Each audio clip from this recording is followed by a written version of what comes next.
Record to the club. Got it. Get it. What were you telling them? We are live. We're back. Here we go. Listen, have you heard that new Scorcher tune? When he does he has that little old school thing in the background. Yeah. He has Snoop Dogg and Dr. Dre. It is, yeah. Yeah. Now I've seen clips of it, but I need to Bro, listen to it properly. He goes dumb on it, bro. I pulled up in a German with a trophy on the left side, so I got a feeling like Jurgen. He's too cold. Scorcher is too cold. Like I said, obviously we're never gonna. Do you know what makes me sad though? Is that we're never gonna get another movement EP. They weren't serious. No, it's not that they weren't serious, bro. There was free. It was a super team in it. It wasn't. Whereas BBK was a collective in it, so they allowed Skepta and Jeremy to be at the front. So I mean, Shorty was releasing tunes in the background. Frisco was slightly at the front though. For a minute. Frisco had a moment. Like I was just about to say that Frisco had a moment. And he had his flow. By the man that. Like, even that tune, Team and man, I think he had the best verse. Bro, I've been screaming that, bro. That Team and man. And then obviously then they had Wiley at one stage. Yeah. But I think they just had Wiley in there because he had he put Skepta in Roll Deep in it Jeremy and Skepta them were part of Roll Deep early. You know, Wiley just puts anyone on, like. Bro, Wiley. I think Wiley puts people on, but I think at the time, yeah, like I said, I think Wiley needs to look at himself and realize the mistakes that he made. As like he's always on Stormzy and AJ Tracy and all these other young bucks, yeah. Wiley made some stupid mistakes, bro. Break it down here. All right, cool. So the first mistake he made was this year was not going on a serious run with Roll Deep. Roll Deep should have had when Dizzy. Actually, let me not even get to the Dizzy situation. I'll do that as my next win. Roll Deep should have had a bigger run than they did in it.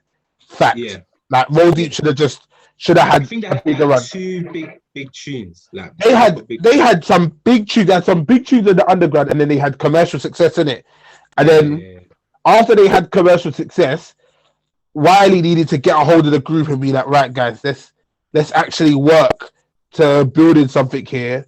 Do you know what I mean? But by then it was too late. And then, do you know what I'm saying? Like now you've got like Jamaica, Manga, all these men were just not. I don't know. They tried to go on solo runs and it doesn't work like that, bro. It does. Like I always say to people, yeah, just because I bought into the group doesn't mean I'm gonna buy into you as a solo artist. Yeah. Like never get that confused. Facts. Destiny Child, all of that. So prime example, fam. Like I always say to people, bro, do you think, yeah? I always say if you even look at like Backstreet Boys, but if you think if any of them tried to make a solo song, I'd care. Even look at that Little Mix chick, bruv, the one that's come out and done that stupid song, bruv. She's air now, bruv. She is air, and her song was shit as well. Do you know what I mean? Bro, it's got numbers though. You can't deny that. Of course, it's got that, bruv. It's got the ingredients to make numbers, but the song's shit, and it's not sustainable. Like I said, you can have a good song once you leave a group in it, but her music is not sustainable because, bro, now that she's come out with this blackfishing thing, she's done out anyway. But anyway, my next point is this, yeah? Mm-hmm. He should have never snaked Dizzy. That was it. That's the biggest mistake. The biggest mistake is him and the Dizzy Arsenal situation. Because I think that's what ruined the whole of grime, you know, personally. Pardon? I think that's what's like ruined grime. Oh, frozen. No, you're not frozen. I was saying I don't know if it ruined grime. Yeah, I think what it did was it split fans because you even became a Wiley fan and a Dizzy fan, and both of them then went on to make non-grime music. Do you know what I mean? Yeah, that's another part of the journey that fucks things up. I don't think it fucked things up. I think at the time people weren't making money. You get it? Yeah, but if I think stuck to it, it would have speed up the whole process. I think you've got to go through. I think, like I said, everything has its time in it. You've got to go through stuff, and like I said, I think if if white people weren't comfortable with seeing black faces on the TV making commercial music, there's no Stormzy. Do you get it? Yeah, but what I'm saying is, like, they didn't need white people. They could have just stuck to doing their own thing. Not in the UK, bro. Remember, grime was a UK thing, and Napa. Yeah, that's what I'm saying. If they just stuck to that, but bro, Dizzy had a world tour. People forget. Off the tongue in cheek, he didn't have a world tour off of Boy in the Corner, but when he made tongue in cheek, he had a world tour, bro. He was when he had Bonkers. He was not headlining. He was the second. He was the second headliner at Glastonbury. Yeah, but that was that not off Boy in the Corner? No, that was off Bonkers. That was off the tongue in cheek. That was off the tongue in cheek album. I'm telling you, people get the timeline when he had that song with Florence and the Machine. Yeah, but I feel like that came after he already had commercial success. No, he had to. Bro, I think the problem is that we confuse success locally or like in London in terms of global success. Like, put it this way, yeah. What did Boy in the Corner do then? Boy in the Corner allowed him to have a conversation in these spaces. You get it? But it was. Exactly. That's what I'm saying. But to get cool, it's about getting in the but getting in the door allows you to support other people on tour. Like I said, Boy in the Corner allowed him to support Justin Timberlake on tour. Yeah. Tongue in cheek allowed him to have a headline in world tour. Do you know what I mean? It's a different. That came after Boy in the Corner, though. Yeah, like I said, I do believe. What if he stuck to done another? He would have been constantly supporting. He would have been supporting every American artist that came on tour to the UK, which is bro. In terms of, would you be honest? Yeah, like be honest. Yeah, would you rather have your own headline tour? You are the headliner. Like remember, Justin Timberlake fans are not coming to see Dizzy Rascal. Do you get it? I think you're looking at it. I'm not saying what he like. If I was in his shoes, I wouldn't do what he done. I would, but what I'm saying is, if he had stuck to grime and done grime, it would have furthered the scene. That's just feel. I don't think so. I think it would have stifled the scene. I think it stifled the scene. I think it would have furthered it because after him, everyone that blows in grime or whatever, they end up just doing pop, and then all the people that done pop are not around anymore. All the people that stuck to either done pop or both over a long period of time are still around. But I think, like I said, I believe you have to get people comfortable with like I said, it's first of all that was the first generation of grime in it, and cool. Now we're in the door, right? The door's open, and now you allow more people in the door. So, for example, I always say to people like this, yeah. Dizzy Rascal opened the door so that Tiny Temper can make Pass Out. Tiny Temper makes Pass Out, then everyone listens to what do you call it? I think who was TC Strider and Dobbs and that after. No, they were before Tiny. That same time, all around the same time, I think. Because it was Chip as well, don't you remember? Chip was there as well. Oopsie Daisy and Champion with. But this is what I mean, though. They blow with like Who Are You, Strider, Star in the Hood, like all these tunes. what I'm saying, if they just stuck to that sound because they're already hot doing it, they could have. I think it would have furthered the scene. Like, but at some point, yeah, you have to realize, yeah, to see. Obviously, they need to eat and stuff. I'm not talking about them individually. Individually, they've done what they had to do to get paid and to the family and to be the biggest stuff possible in it. But what I'm saying is, it's like it's bigger than the individual. If you look at it as like we're trying to build something here, then them sticking to it would have furthered the scene quickly. So probably here's what I'm saying: if they'd have furthered the scene, that still doesn't guarantee you're gonna eat from it. You get it? That's what I'm saying. But that's a risk though. That's risky. You get it? Like you've got to really love. Like I said, you really got to like I said, I love making music or whatever, but at the end of the day, if someone said to me, I'll make a tune with Dua Lipa, I'm making a banger with Dua Lipa, do you get it? Like, it's not gonna be, because at the end of the day, I have to make money. Now, I think it's about a learning curve, innit? At the time, what they were doing, there was no blueprint for. It's easy for us to look back and say, oh, okay, they should have stayed and da-da-da-da-da. But no one was... No, they wouldn't have eaten if they stayed. That's what I'm saying. And it would have been... And then you wouldn't have had what came next, which was the glossy era. Do you know what I mean? Because remember now, we're past Channel U. Do you get it? Like, we're past Channel U. We need... Like, it now needs to seem like being an artist. Like, before... Like, put it this way, yeah, when Dead Man was coming up here, you could be an MC and go pirate radio station, you get it? But being an MC wasn't your job. Like, you still had to work in IKEA, or you still had to work, like, do you know what I mean? You still had to have a job, or you had to be on road. Do you get it? Yeah. The next generation came along and was full-time artists because of the groundwork. I'll tell you something, yeah. What the grime scene went through, the rap scene went through the same thing. But the difference was the rap scene had more pride and more integrity.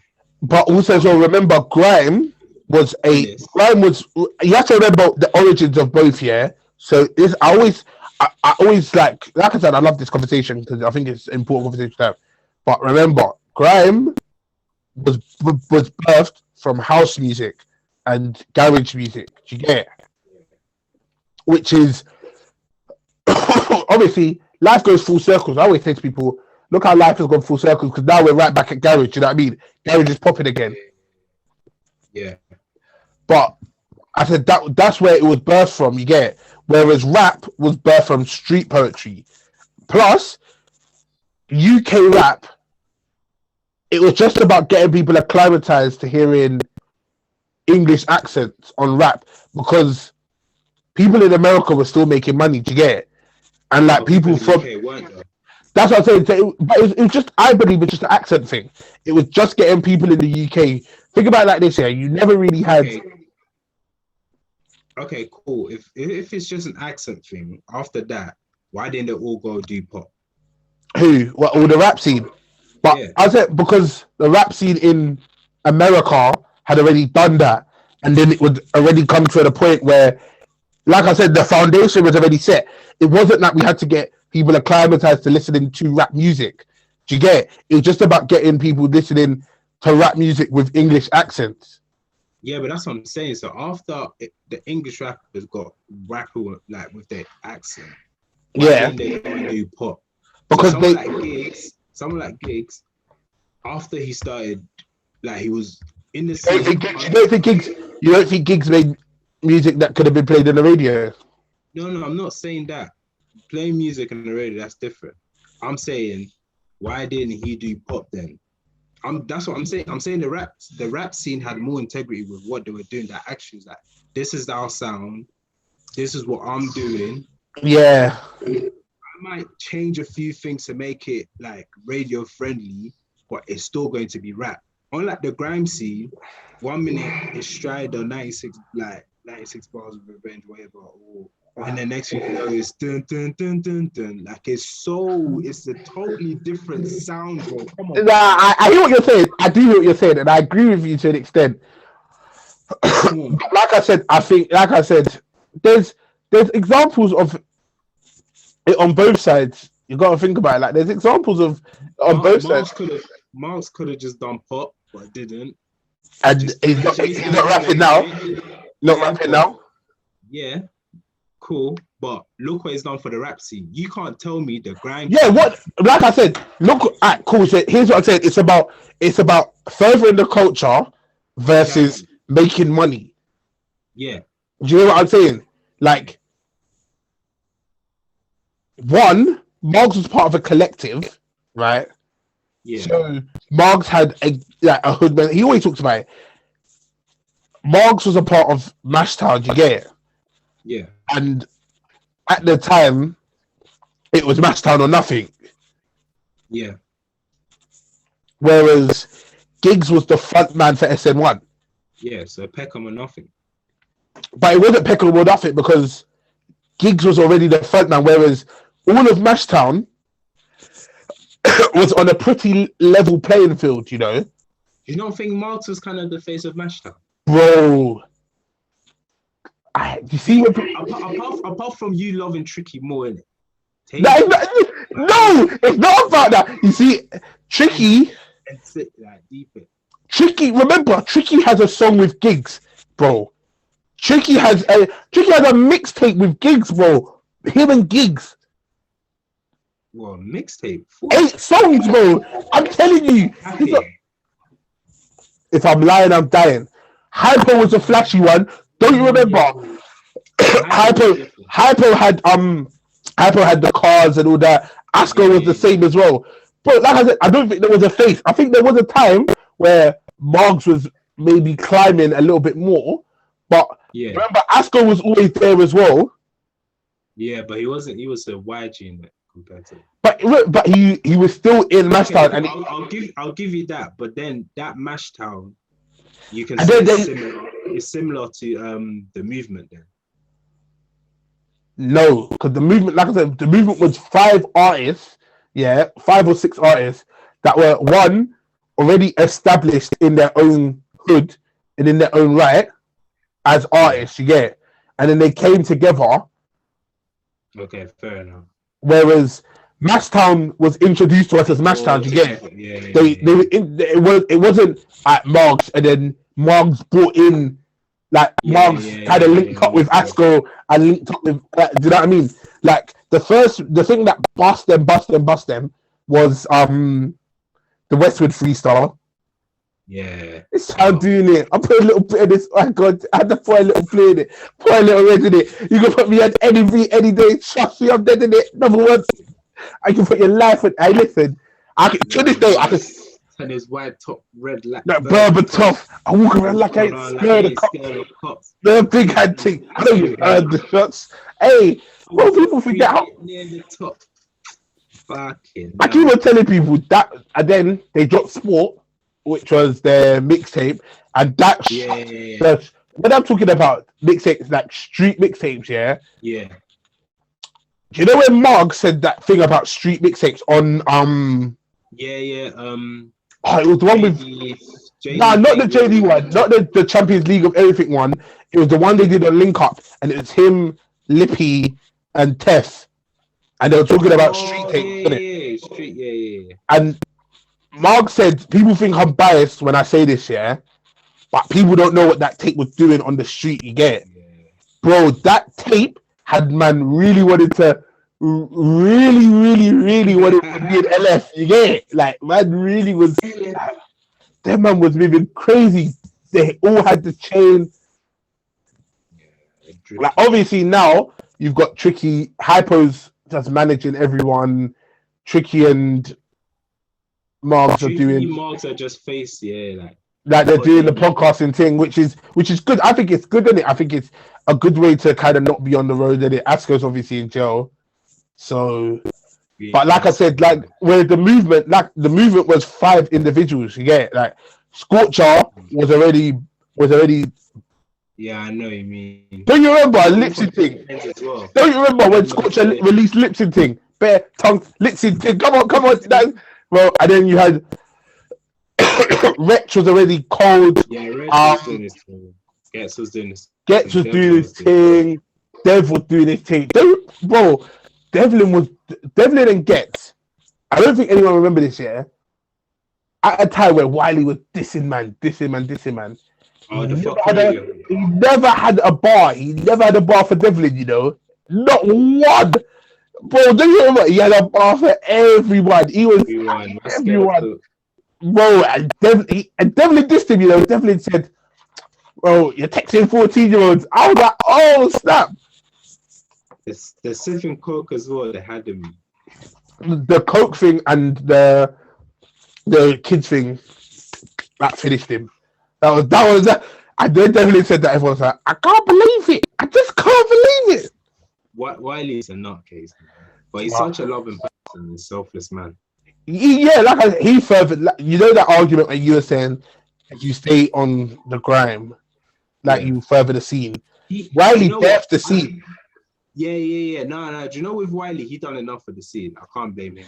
Yeah, I'm not gonna lie. He deserved to do Rolex sweep. Yeah. Like for what he done for the scene. Yeah, he got banned. What he did for the scene, he deserved to do Rolex sweep. Yeah.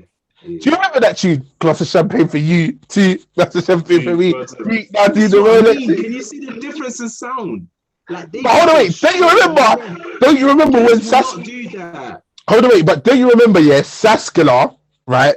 Who claimed that he started grime? Don't you remember?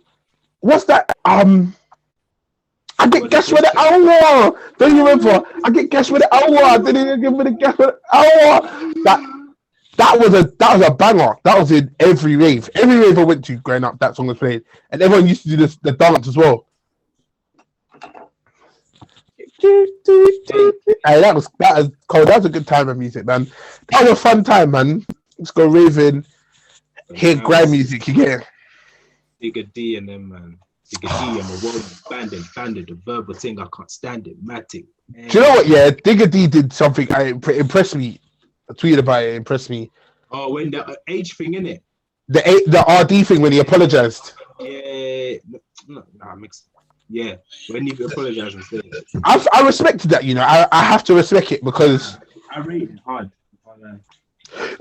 It's easy. It's easy for a man to just be like, oh, I shouldn't have come out. Oh, he could have done all of that in private. You get it, but for him to do it in public, like I said, I always think, if you disrespect me in public, you have to apologize in public. With the same vim, you don't come on small vim. You get it? Yeah, and the fact they have a tune together as well, like I rate even more. But yeah, I think but everyone knew that's why he did it anyway. I think RD knows what he is in it. But to be fair, he didn't say anything in the Insta thing that got leaked. His boy was the one saying that RD. He said RD's dead. Yeah, RD's just dead. But then Digga D said, "Well, you know how it goes. Yeah, I have to get." Which is, bro, that's agreeing, bro. That's joint enterprise, you know. I know, but it's like he's just saying, "Come on, like." No. I hear what you're saying.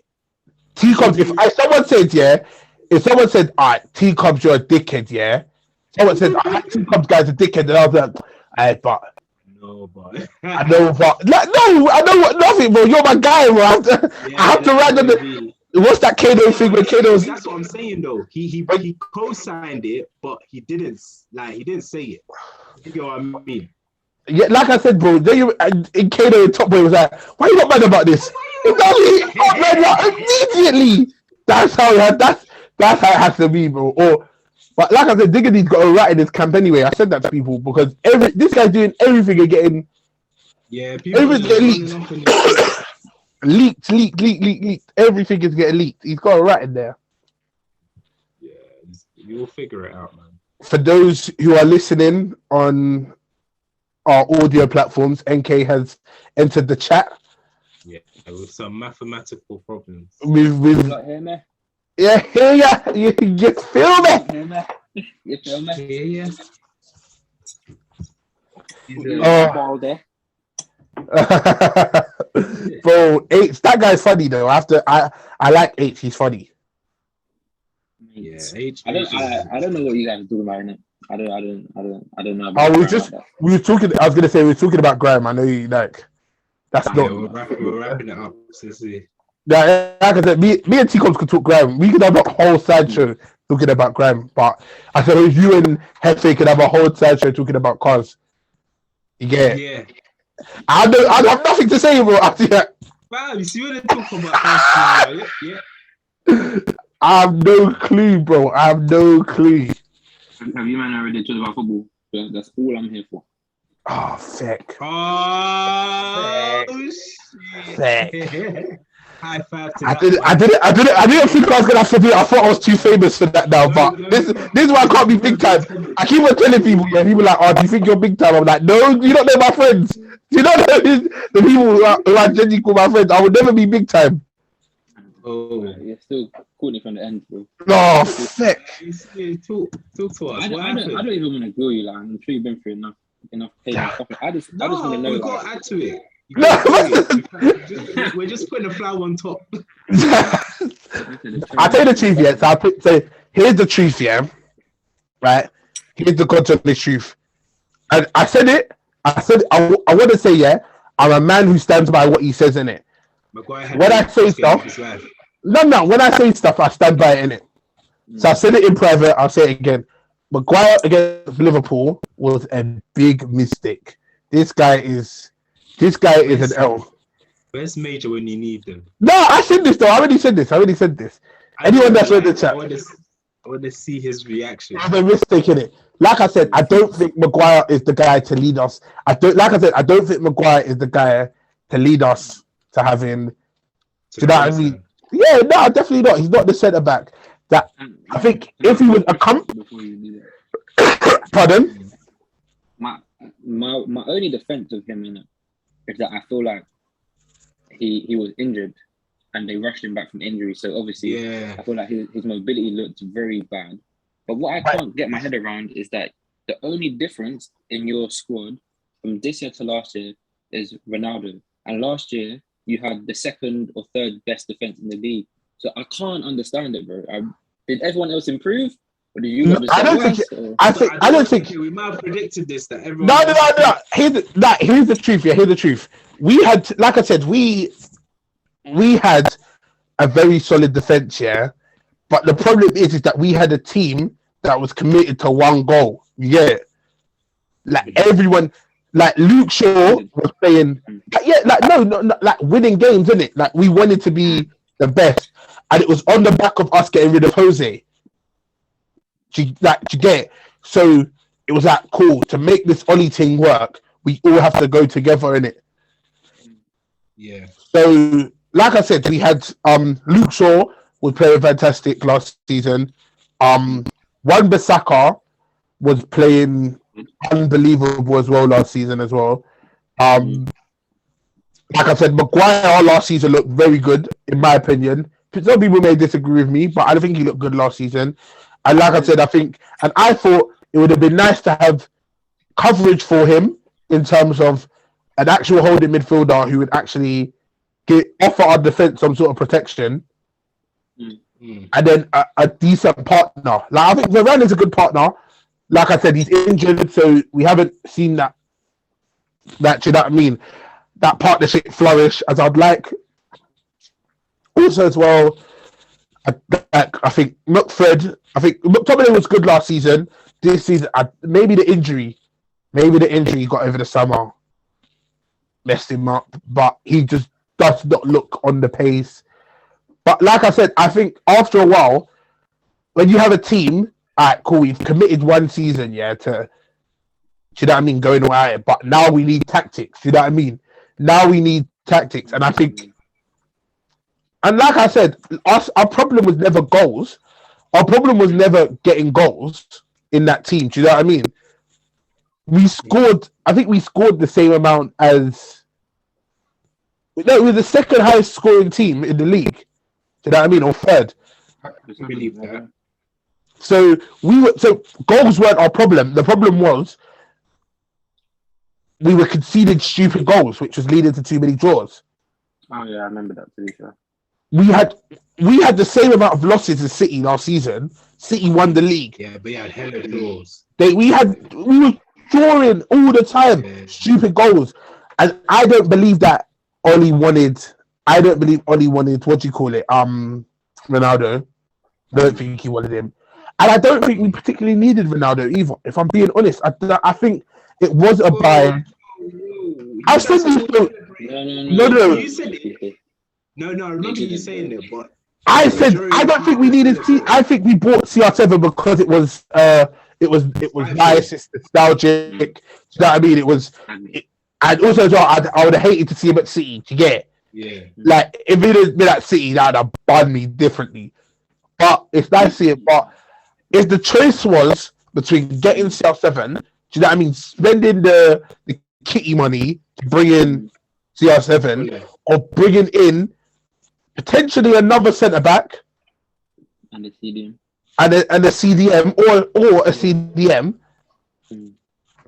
I just don't get it. I just don't get why we did it. And like I said, everyone knew that Fred wasn't gonna cut it. Everyone knew McTominay's not a holding midfielder. So Fred was Brazilian and his name was Fred. Bro, and this is the thing, yeah. I always think, yeah, these Brazilians that play, I don't trust any Brazilian that plays for Shakhtar Donetsk. If you play for Shakhtar Donetsk, you're not really Brazilian. Do you know what I mean? You're fake. You're not real. Because I don't understand how in Ukraine, how are there so many Brazilians playing in Ukraine? Money laundering, human trafficking. Bro, it's some. Like I said, it must be in it. It must be like I said, and it's cold the ass in Ukraine. I swear. Nah, bud that. Yeah, bud that. Like I said, I don't trust them. For me, I blame Oli, bro. Yeah, that's Oli's fault. Oli needs to go. Oli needs to go. And you know why, bro? Right now, you have a manager, bro, that doesn't want to park in Alex Ferguson's parking space. Yeah, that's WAS. That's the Wasio thing. That's Wasio maneuvers, bro. Oh. That's Wasio maneuvers, bro. So if he knew that Ronaldo wasn't the guy, why is the board? How can the board come to the manager and say, "We're signing this guy. You need to do what you need to do with him"? What?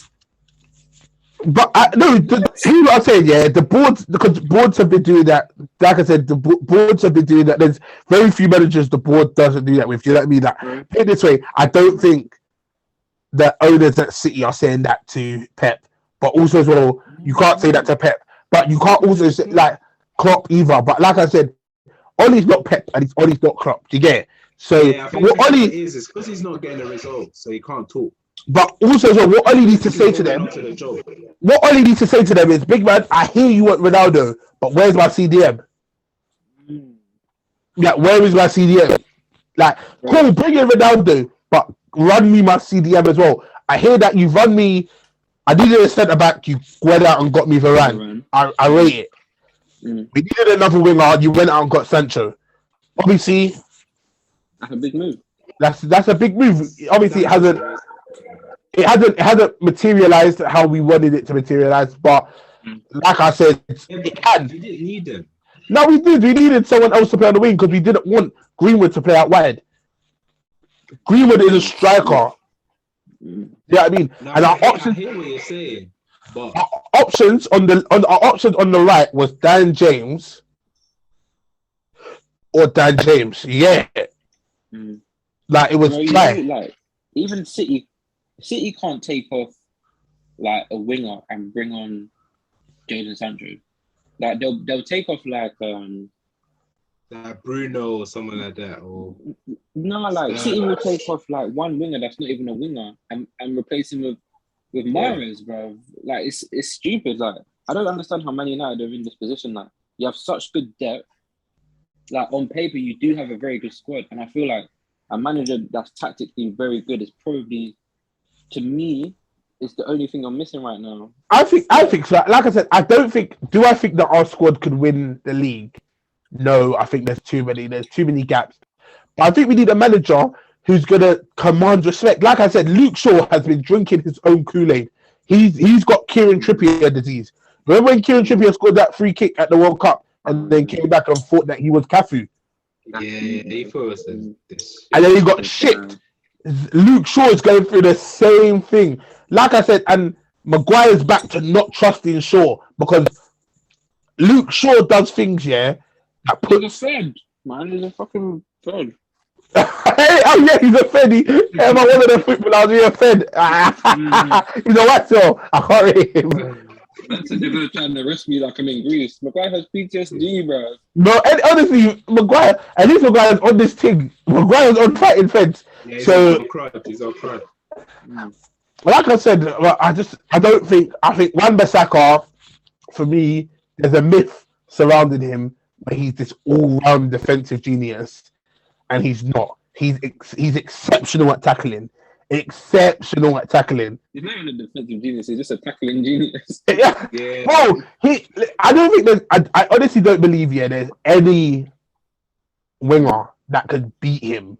You know what I mean? On a one-on-one, right? Yeah. And knock the ball past him and get it. Knock the ball past him, skill him up, twist him up. Do you know what I mean? But it's definitely easy if you make a run to lose Wan-Bissaka, do you get it? Because he's not concentrating. Yeah, facts. The difference between him and Reece James is that Reece James will track runners. Well, Reece James can't defend as well as him. That's the problem. No, he can't tackle. He can't tackle as well, but he can definitely... Reece James' tackling is getting better. Wan-Bissaka's reading of games is getting worse. I don't think it's getting worse. It's getting worse. It's getting worse, bro. Like I said, did you see the way Luke Shaw had to come across? Like, did you watch I don't think you have watched the Liverpool game. Yeah, I watched it. Yeah, I watched it. Yeah, and I was watching our back four. I didn't cry. Man United. No. I just feel nothingness. You know what I mean? When I watch Man United, I just feel nothingness. You're numb to it now. It's not that I'm numb. It's not that I'm numb. It's not that I'm numb, yeah. Here's what it is, yeah. Ollie's our problem, innit? Ollie's not Ollie doesn't know. Like I said, Man United are just... a good job. Ollie did second last season. Bring back Wenger before you chat to us. You know what, yeah? Nah, do you know, I'm about to get smoky because you know what, yeah? Arsenal fans are getting too comfortable. They're getting too comfortable. You've been hearing me all season say this. You're going through what we went through 10 years ago. No, but it's a different situation. They're going to turn on the owners. Watch. Soon they're going to turn on the owners. We've been at our owners' neck. Hold on, wait. You're forgetting. Turn on the players like we did with Xhaka. You're moving west. Hold on, wait. First and foremost, we've been at the Glazers' neck even when we was winning leagues, bro. We were still wearing, them green and yellow like scarves that Man United fans wear. Yeah, whilst Fergie was there. We was wearing them and waving them at the Champions League final when we won in 2008, bro. We've been at the next, bro. What's the green and yellow for? The Glazers out. You have a specific color for that. Yeah, it's like a thing that is to go towards the fan. Like it's an untouched fan trust. Because they want, they want to buy the club or something like that. Some mad thing in it. And it's an untrust fund. Like, they want the Glazers out. Bro, you're talking about, listen, you see Cronky and them, man, yeah? You lot have been at their neck because you're losing. We've been at the Glazers' neck since day one. You get it? It is ungrateful youth, bro. It's not ungrateful. Ungrateful youth. Now, do you know what it is? Don't worry, we're going to start seeing banners with them holding it up during the game. But the problem is that we haven't had tactically... We haven't had a manager who is super tactical in terms of has come in with a philosophy. And when we have had that, right, the two managers that we've had that have come in with a strong philosophy, which is Van Gaal, since we've lost Fergie, which was Van Gaal and Mourinho, have both won stuff. Yeah, fact. You get it? So it's not like our team, even with a bad team, we just need a manager who can tactically lead us. You get it? Do you not think the players are partly to blame as well? I think, like I said, our players are our players. Like I said, it's October. We can't do anything about the players. I think there's some players, like I said, I don't know how Fred is still at the club. Yeah. But our squad isn't. Just sell him. Listen. Here's what I'm saying. Yeah, Bruno and Pogba don't work together. It's not. It doesn't work. It doesn't work in the system that Oli wants to play, and it won't work in anyone else's system. You can't have Bruno and Pogba. You have to. One or the other has to go, and I think Pogba's heart's not in it, man. I think, like I said, I think he's been scapegoated. I think a lot of it is the media and stuff like that. He's probably like, do you know what? Fuck this. But also as well, a lot of it's him as well. Target him because obviously, of course. Behavior. Yeah, I hear what you're saying. I think it's hot. He's a bumpy guy, so it's easier to talk shit about him. Yeah, for sure. Listen, it's call a spade a spade. He's black because he's black, and like I said, when a man's heart is not in it, and Spurs are going through the exact same thing, that when you've got a man, when your star man, his heart is just not in it. Yeah. You don't man, bro. Him and son. What are you talking about? Look at this guy. Now it's son. Now it's son. And then, who the hell is Harry Kane? Who the hell is that guy? Like I said, when you're a star man, when their heart is not in it, you get it. When they're as much as we've got Ronaldo now, Pogba's been our star man and his heart's just not in it. And which is fine, I get it, but it's time now in January to say, look, PSG, Real Madrid, Juve, whoever wants him, highest bidder wins. Yeah, I think you should let him go last season, to be fair. Yeah, like I said, now we're fighting because it's the last year of his contract and stuff like that. So now it's... And then he's just going to run it down. You can't even get as much back. Yeah. How could I be so mad, guys? Like, when Jose was there, probably even when Van Gaal was there, he was United's best player year on year on year on year. And he makes like one mistake or has one half decent season. And he just gets absolutely slaughtered. Like I said, his heart. United's player, man. He's been average. He only had that one. I don't think he's been average yet. I think the problem is that he hasn't been consistent. I think it's halfway between. I don't think that's been average because there's games he's played where he's taken over the game for us, and he's done it in multiple points of the season. But he just probably with Pogba is when he's hot, like when he's on fire, he's unplayable. You get it? But when he's cold, he's not, and he doesn't even get lukewarm. You get it? Like he doesn't just have like an average game. He's either a shocking game. He either plays really sick, or he's just missing in games, and he doesn't try and influence the game. Like when he's out of it, he's just like he's nonchalantly strolling. He's not really tracking back, or he's kind of ball watching. Whereas Bruno's having a bad game. Bruno's still running. Yeah, like I think that's why I don't. But that's the only thing I don't like about Pogba. It's like one should put in a shift. Like at least if anyone's gonna complain about you, no one can say that. Do you know what? He's not trying. Do you know what I mean? But like I said, I think he's just have. Like I said, I don't think it's worked. I think now, whoever we get in, hopefully we get a manager who has. And like I said, I want to watch. If they've had 2 or 3 jobs, I want to watch them and say they have a style of play. Do you know what I mean? This manager has a style of football. Like when Tuchel came into Chelsea, there was a style of football that he was bringing. When like, do you know what I mean? When Klopp went to Liverpool, there was a style of football. When Pep went to what do you call it? When Pep went to City, there was a style of football. I don't think that there's a style of football with Oli. Do you know what I mean? And like I said, he got bailed out a lot last season. There was times where players like Pogba, like Bruno Fernandes, like Mason Greenwood, like Rashford were bailing him out. But can't do that all the time. Yeah, like I said, you have to have a style, bro. Like, why can't your style just be like winning matches? Like, I don't think you have to have a style.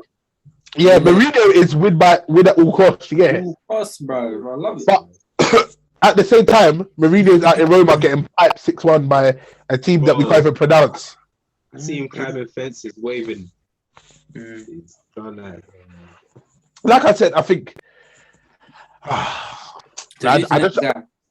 don't know. I don't know who it is. Like I said, I'm not gonna be.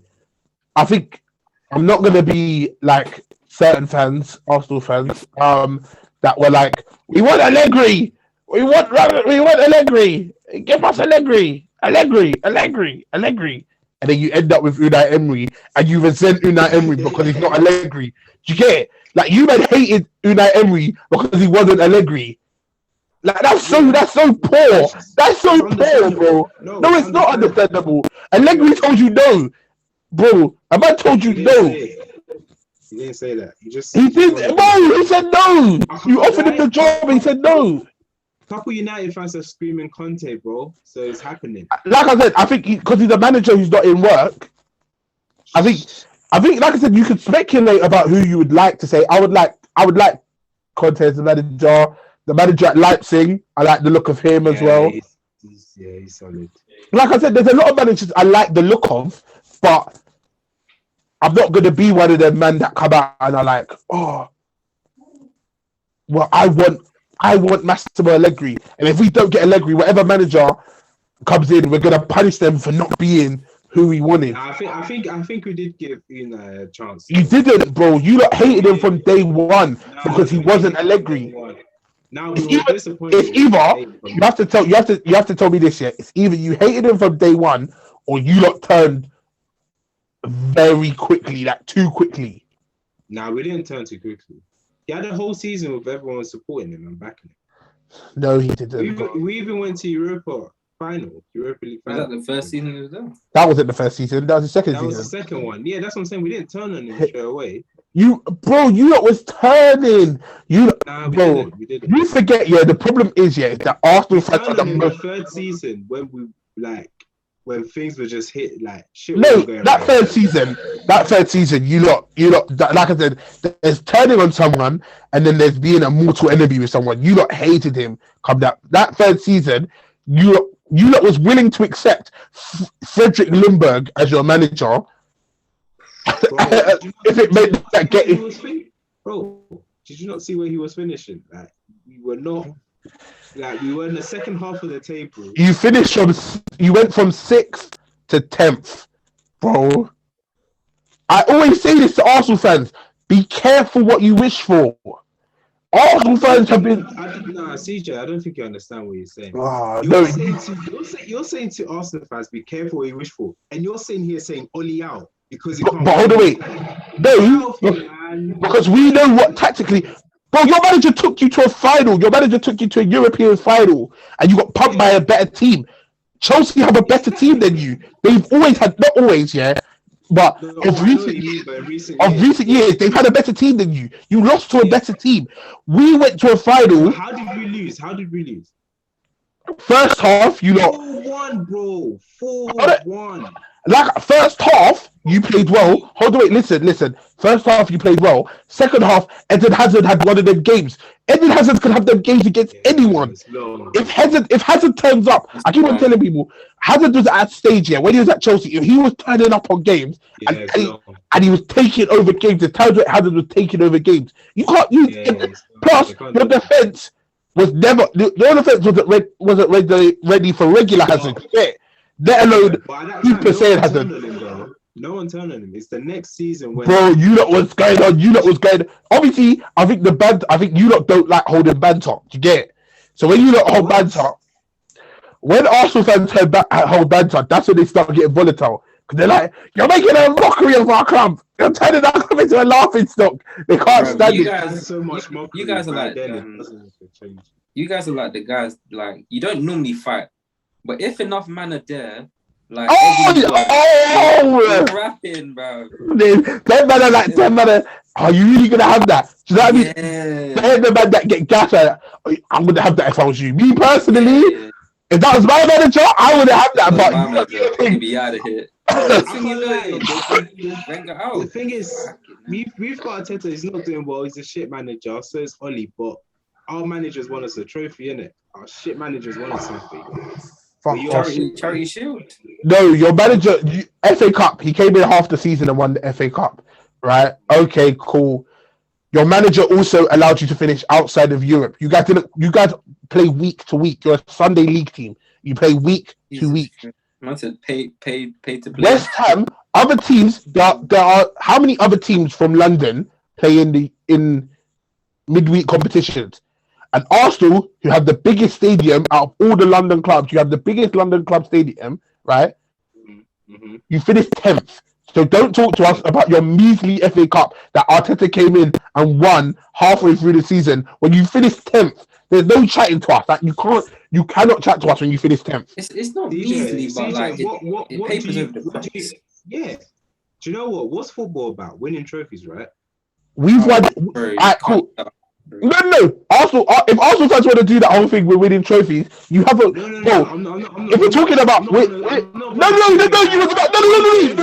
want to talk trophies? Let's talk trophies. Let's talk. Football's about winning trophies. So why don't you try and win yourself a European one? You can't win one this season. You physically cannot win a European trophy this season, right? Because you're not in any European competition. That's a fact. You physically, the saying you have to be in it to win it. You're not in it. You can't win it. That's it. Yeah. So don't talk about winning trophies. We're in more competition than you, which means on the likelihood we can win more trophies than you. Arsenal fan 10 years ago. We're in the Champions League. You didn't win it though. The difference is that we've got wins. We've got W's. You're participating, bro. You're not winning any of those trophies. You're not winning Champions League. Even if you end up in Europa, you're not winning it. You're not winning the Cup. Here's what I don't understand. Guys, what was the original question? Because I feel like we've become sidetracked. No, we've become sidetracked because T-Coms came out with halfway through his argument. He said that football's about winning trophies as an Arsenal fan, and I think that's disrespectful. And like I said, what I would not do is I would not hold banter from a team that finished 10th last season. You get it? It's not disrespectful. It's a disingenuous argument to come like a Tottenham fan or an Arsenal fan because we can't talk about that. It's like you know that year that Watford won the FA Cup, but they also got relegated. It's like football is about winning trophies, but football is about winning trophies, but it's also about winning games. And on a whole, Man United won more games than Arsenal. That's irrespective in the Premier League where you have to play. We all played the same teams. Yeah, your team did not win enough games to finish in the top 9 positions. You were the 10th best team in the Premier League. Do you get it? Listen, I made it. No. There's no argument. There's no argument there. You were the 10th. Talking about being in competitions. That's cool, bro. It's not about just being in competitions. But what I'm saying is that you have to have, in order to win a competition, right? Yeah. I can't. Right now, there's a competition going on somewhere on one of these stupid shows that's like, oh, if you write into us or you call this number, you can win £500,000, a new car, a holiday to the Maldives. You get it? Yeah. I can't win that competition unless I enter it. Do you know what I'm saying? How did this become like a Arsenal versus United? Because what I refuse to do. I just all I said was only shit, Arteta shit, but Arteta's gonna trade. But like I said, there's levels and leagues to this. You understand? And like what I won't do is, like I said, I will not hold banter from a team that play Saturday, have a whole week of rest, and then play Saturday again. And because you lot are playing, you've won 1-0 against Norwich, you're scraping wins, right? You lot got moved. Oh, you know what pissed me off about Arsenal fans? Arsenal fans are talking that they didn't just get moved to by Benteke. Do you know how fucking annoying that is? The fact that but you know what's funny? You know what's funny? When it's all said and done, we have the same points. But it's not going to end up like that, bro. Bro, do you think Arsenal? Hold on. Genuine question. Before we move forward in this conversation, one question: do you think that Arsenal are going to finish with Man United this season? I don't know. We don't know the future. Oh, shut up! Shut up! This guy's an accountant, you know. You got this. Honestly, it's a yes or no question. Based on your last 5 games compared to ours, it looks like you're on a. So hold on. I'm asking you. It's a yes or no question. It's not objective. It's not subjective. It's objective. Yes or no? Are Arsenal, in your football knowledge, in your football opinion, right? Yeah. Based on the last 5 games. I'm not talking about the last 5 games because the football is more than the last 5 games. When after we played 38 games in May, are Arsenal going to be a higher position in the Premier League than Manchester United? Yes or no? I don't think so. There we go. So then. Oh my God. No, I just realized, bro. Good. Like, who did Arsenal just play? Like Crystal Palace. No. Didn't you play FA Cup? Leeds. Yeah. Why the hell is Ainsley Maitland-Niles playing football for this club ever again? After he sent out that ridiculous, was it a tweet or Instagram post? It was an Instagram story. It wasn't a post. On the M25 with Aaron Lennon. You'll never play for that club again. Let me tell you something, yeah. This I know, yeah. And this is the difference between Arsenal and Man United, yeah. This is the difference between every club and Arsenal, yeah. How can a man half-heartedly, man said he wanted to leave, yeah, but it was so half-hearted, he only did this story for 24 hours. You get it? And he didn't take it down, but he was serious. You get it? He said, man said, I just want to play football. Yeah. I want to go to a club where I can play football. And man's made 2 appearances this season.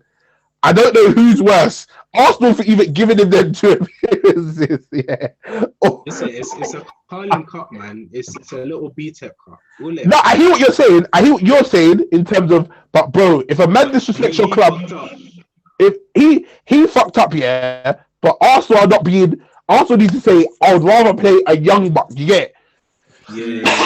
I would rather play disrespecting the whole thing. The thing is, his problem is he wants to be a midfielder. He's not destined for that. That is like. I don't think his problem is that he wants to be a midfielder. I just think at this point, I think his problem.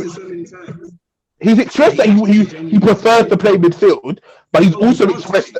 I said he's expressed he wants to play midfield, but he also has expressed he wants to play football. Full stop. He's not even playing. You get it? Like he's not even getting a chance. Like I said, you don't had a 80 Maitland-Niles is not a bad right back. I don't think he's Tomiyasu, not good, but he doesn't want to play there. That's the problem. I don't think Tomiyasu. If I was Arteta, I would say, listen, big man, like I said, but the thing is, you're not even giving him the opportunity. You're saying, listen, I would say to him, look, with Hector Bellerin gone, you can play right back. Yeah.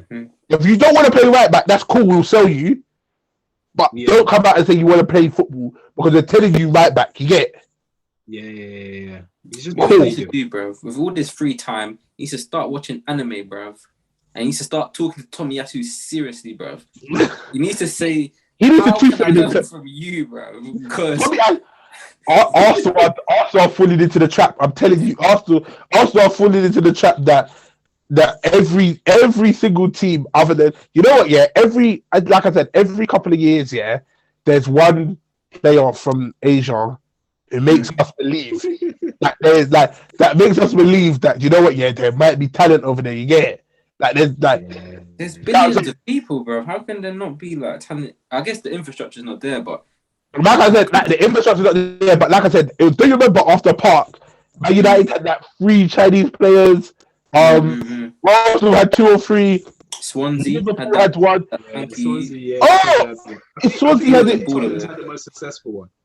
Pardon? The only team that's the most successful Asian. Actually, no, United have Parker. That was good. Yeah. I was gonna say, don't ever disrespect Party. Party was the only man that they used to rest. Bro, don't forget, we used to rest him in games against teams like Charlton and Bolton and these waxier teams, so that he could play. Messi. Who else? And then there's Son. And then, like I said, after that, there was a big gap, and no one trusted these players. Everyone's like, no. And then Son came along, and Son started badded man up, and everyone's like, oh, guys. And the thing is, well, because of the league the leagues that they play in and stuff, yeah, you're able to pick them up for a heck of a lot cheaper than European players. Yeah, that's such a good deal to get. Like I said, like to stay at Spurs, I just don't. He's too loyal, man. Who? Son, bro. Son's 28 now, you know. Like, I don't know if he has another big move left in him. Like, really, I think he does. I think he does. I think he could go. He could go PSG. I think PSG, Real Madrid, boss anywhere. Like, he's not Barca, but Real Madrid, PSG. Like, he's younger than Salah. Madrid, bro. I'm telling you, they've got like Vinicius Junior. Like, in Madrid, you know. I think he will bang in Madrid, but I don't think Madrid's infrastructure is set up for another. Like, they would have to go full Galactico. You get it? They'd have to go out, and if they're gonna buy him, they would have to go out and buy Mbappe and do you know what I mean? They'd have to go out and buy everyone. Like, do you know what I mean? It would have to be if we're gonna buy Son, we're gonna have to buy everyone. Mm. But like I said, man, I think United's time. I think Oli, I respect it because he rebuilt. Like I said, there was a period. He stabilized the ship, innit? Like I said, after Jose, there was a period of uncertainty, and I think Oli and a group of players brought solidarity to our team in it. But like I said, he's a manager that can bring us this far. But now we need tactics to win us games in it. Now, if we want to push on, we need a tactically sound manager. And I think, like I said, Oli. Say if Oli was managing, and this is gonna sound mad, yeah, and T-Cons, I don't want you to take this into this year, but if he was managing Arsenal, yeah, he could steady Arsenal's ship. Do you know what I mean? To get them back into Europe. No, he wouldn't. No, listen to what you're saying. If you, the fact, yeah, do you know what pisses me off, yeah? Arsenal, it's a worse off team. Oli's not a manager, but he steadies ships. Bro, he steadies ships, bro. I know what you're saying. Oli is Big Sam, but just he's a top level Big Sam. He's a top 10 Big Sam. You get it? Out of all the managers in the Prem, Oli and Arteta are the worst. In the Prem, don't be silly now, man. Don't be silly. Yeah, that's a worst thing. Don't be silly. Don't be silly. He comes. I understand, yeah. There's passion involved in what you're saying, bro. Yeah. But look at that Norwich manager. That Norwich manager is shit. Bro. Okay, cool. The Norwich manager. Oh, yeah. You're saying that guy has no clue, bruv. No. Forget about the team you have, yeah. It's about understanding, bro. Managers, Arsenal or United, I promise you they'll do better than Arteta. Hold on, wait. But what you're doing is this year is that you have to know your squad. And like I said, yeah, there's managers. This is why these teams are getting these teams at the bottom are getting found out because they don't know their squad. They don't know what you have to know what your squad is capable of, and then say, right, if this is what my team is capable of, this is how I've got to get them to play. Yeah. Yeah. Wait, what? So you're saying Oli's trying to do like the square peg round hole? Like he's trying to. Yeah, like I think Oli is now what he's trying to. No, I don't think. But I think the squad is bigger than him now. Do you get it? Whereas I don't think Arsenal's squad. Arsenal haven't got a CR7. Arsenal haven't got a Bruno Fernandes. Arsenal haven't got Rafael Varane. Arsenal haven't got a David De Gea. Arsenal haven't got. Do you know what I mean? Arsenal haven't got superstars, bro. There's no player in your team that's a superstar. It's about getting them. You think he will do better with us? because he's able to get you all on the same page, bro. I hear what Arteta can't get you on the same page. I hear what you're saying in theory because it sounds nice, like, oh, United, there's too many superstars, you can't get them to follow him. But when he first came, they all did. And where did that get them? But like I said, it can bring you. Like I said, do I think that Oli's going to be able? I think, and this is what I keep on saying about people. Yeah, the problem is that we keep on comparing people to the top in it. And we don't do it the other way around. So when people talk about Maguire, when I talk about Maguire, I'm not talking about him in the same breath as Van Dijk and Marquinhos and Do you know what I mean? I don't, man. No, he's not close. Like I said, he's not close to them. But how people talk about him, they talk about him in the same breath as flipping Ben Mee. You get it? And he's not, bro. He's not on that level. He's better than that, but he's just not as good as Van Dijk. And the same people do the same thing with managers. But like you say, closer to like Ben Mee, bro. No, he's not close. He's not closer to Ben Mee. Do you know how shit Ben Mee is? But I feel like he's closer to being average than world class. Yeah. But Ben Mee's not average. Ben Mee is crap. I mean, to play in the Premier League like year in, year out, he's crap. You have to be average. He is bottom. He is bottom level of the Premier League. You get it? Like if there was, he's genuinely no. Ben Mee is. Let me tell you something. Yeah, if there was a league table, if I want to look at, I'd love to see a league table of all every single centre back in the Premier League. Yeah, and I guarantee you, Harry Maguire would be nearer the top than he would be the bottom. Statistically, yes, but not to the eye. Like it just doesn't make sense. Oh, bro, this eye test. I hear what you're saying, yeah, and sometimes you got to do the eye test, yeah. Like Wan-Bissaka is a perfect example of doing the eye test versus statistics, isn't it? No, it's not, because when you look at when people bring you Wan-Bissaka statistics, bro, all they talk about is tackling. If there was a statistic for concentration, which there isn't, like what the hell? Like I said, YouTube clips are amazing. I promise you.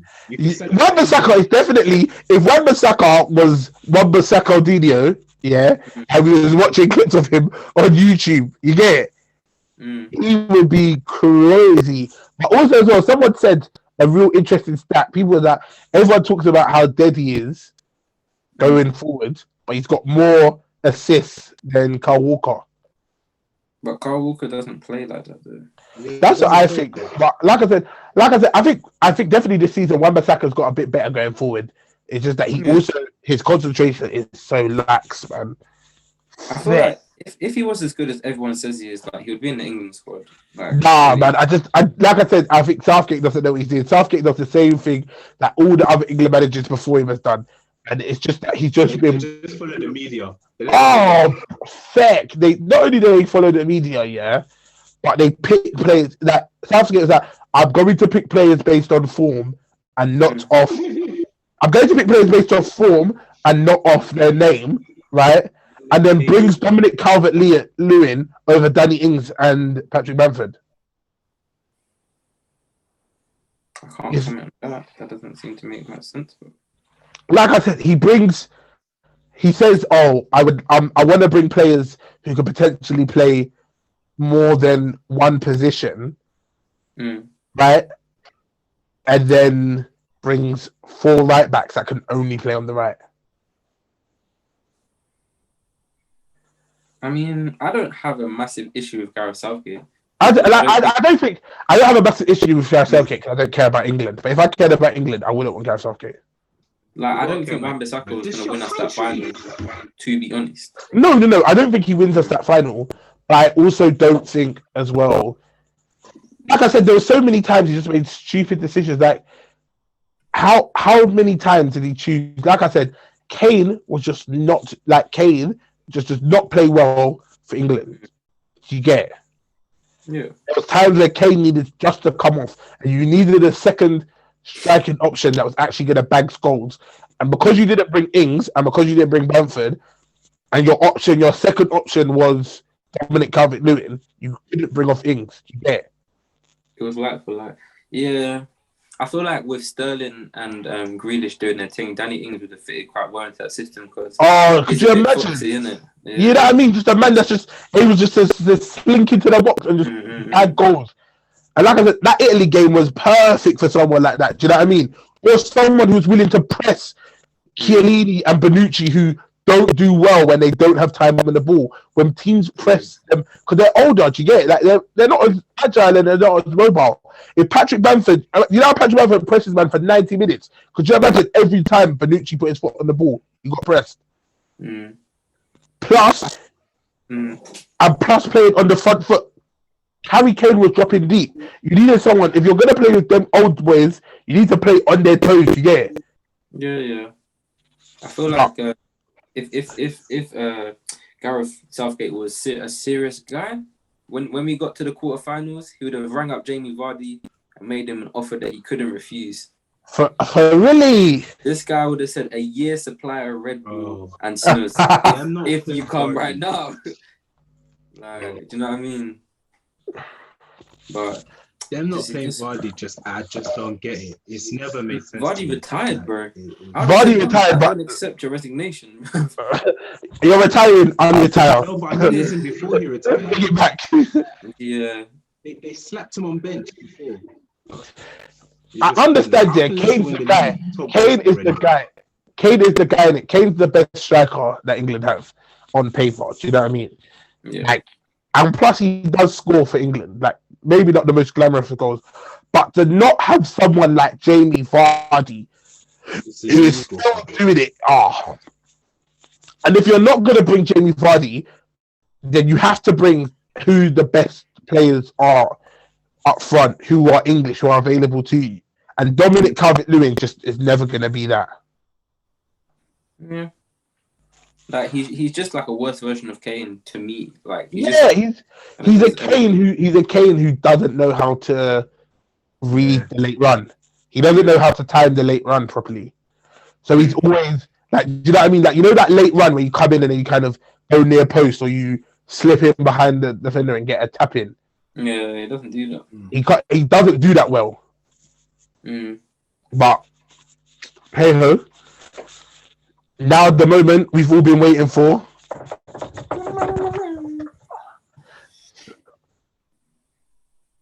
Something to drink to you dropped, lads.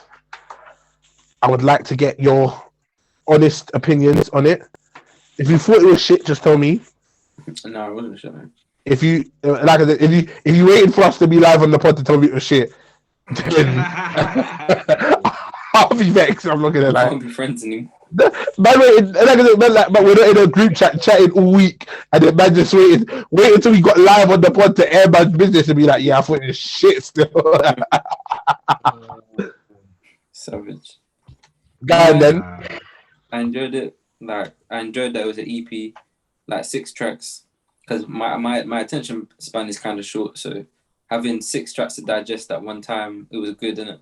So I could just listen to it more in its entirety. Like, when people be putting out a 25-song album, that kills me. Them people kill me.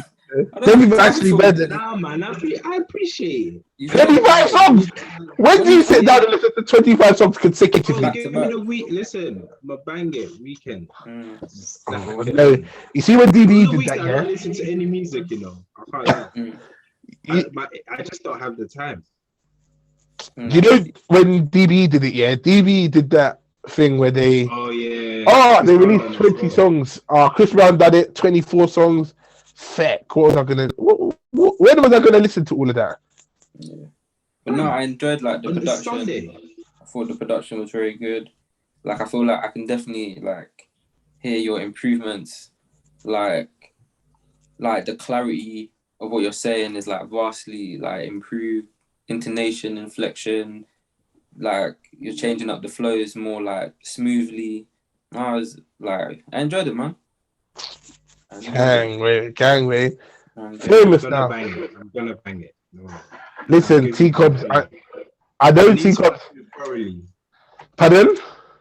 I need to review it thoroughly. If I listen to it this week, I would never listen to it properly. Now, I hear what you're saying. You know what? Yeah, the first time I actually listened to the whole EP from front to back, like actually front to back, the whole EP, because I could hear the songs in my head, but it's different. Was the day it released? Yeah. And like I was playing it, and I was like, "This is actually the first time since I've completed all the songs. I've listened to it from track 1 to track 6." How did you feel? It was weird. The thing is, yeah, usually I set myself like a numbers target, innit? I'm like, all right, cool, I want to get this many streams and I want to get this many numbers and da. But this is the first time I said I'm not going to set myself a target, innit? I just want it to be received well. Like, I just want people who fuck with it to genuinely fuck with it. Like, to get, like, I know some people share stuff like, I'll just share it because he's my boy, innit? Or like, I'll just share it because I like him, or he's a nice guy, or he shared mine. But I want people to genuinely message me. Like I said, and people that genuinely message me and been like, this EP's hard. Yeah. And it's like, and it's not people that I know either. Like I said, I had about 5 or 6 people like message me today alone and be like I don't even know them, no mutual follows, nothing. Just followed me, shouted me out on their story and be like, yeah, this EP's hard. That's safe, bro. But yeah, man, like I said, I want it to do well. And I want it to do well. I want it to do better than any other project I've done before. So how did you feel when you completed it? Like, relieved, man. It was fucking stressful. What do you mean? Like, I know you pushed back the release a little bit. It just gave birth. Bro, let me tell you something, yeah? And people who are listening to this also will go and listen to my interview with Kenny Darcy behind the music and that. Yeah. You see the first release that I was gonna get, yeah? I'm in an argument about releasing it, yeah? And I said, Lord, give me a sign in it. If you want me to release it on this day, give me a sign. If you don't want me to release it, give me a sign. As soon as I released my release date, Tion Wayne and Millions both released the same release date as me. I was like, this is a sign not to drop my EP then. Because even I wouldn't listen to it, bro. I'm a Millions fan, so I was like, oh, feck. I'm going to have to listen to... I'll be listening to Millions more than I'm listening to like my own stuff and caring about my own stuff. You get it? So I was like, you know what? Millions dropped a tape, provisional license. Went number 3 in the charts. Tion Wayne was number 1 or number 2. What did Tion drop? Didn't he drop Grime with Envy? Album Grime with Envy. Oh yeah, I saw that. Yeah. Does he done a tune with Davido? Yeah, I gotta catch up. I've seen clips of that one. Yeah, that was his big one on the tape. Obviously, the song with RD as well was big, but he had a couple songs on there. I don't think Tion Wayne's an album rapper, if I'm being honest. I don't know, maybe he'll grow into it, but I don't think he makes good albums. I think he makes good singles, but I don't think he makes good albums. But it's a curse, isn't it? Some people have it. Some people are able to make good albums, yeah, but their singles are meaty. And then some people are able to make good singles, but their albums are meaty. And then some people are able to do both. Some people can't do either, so... Go find your lane.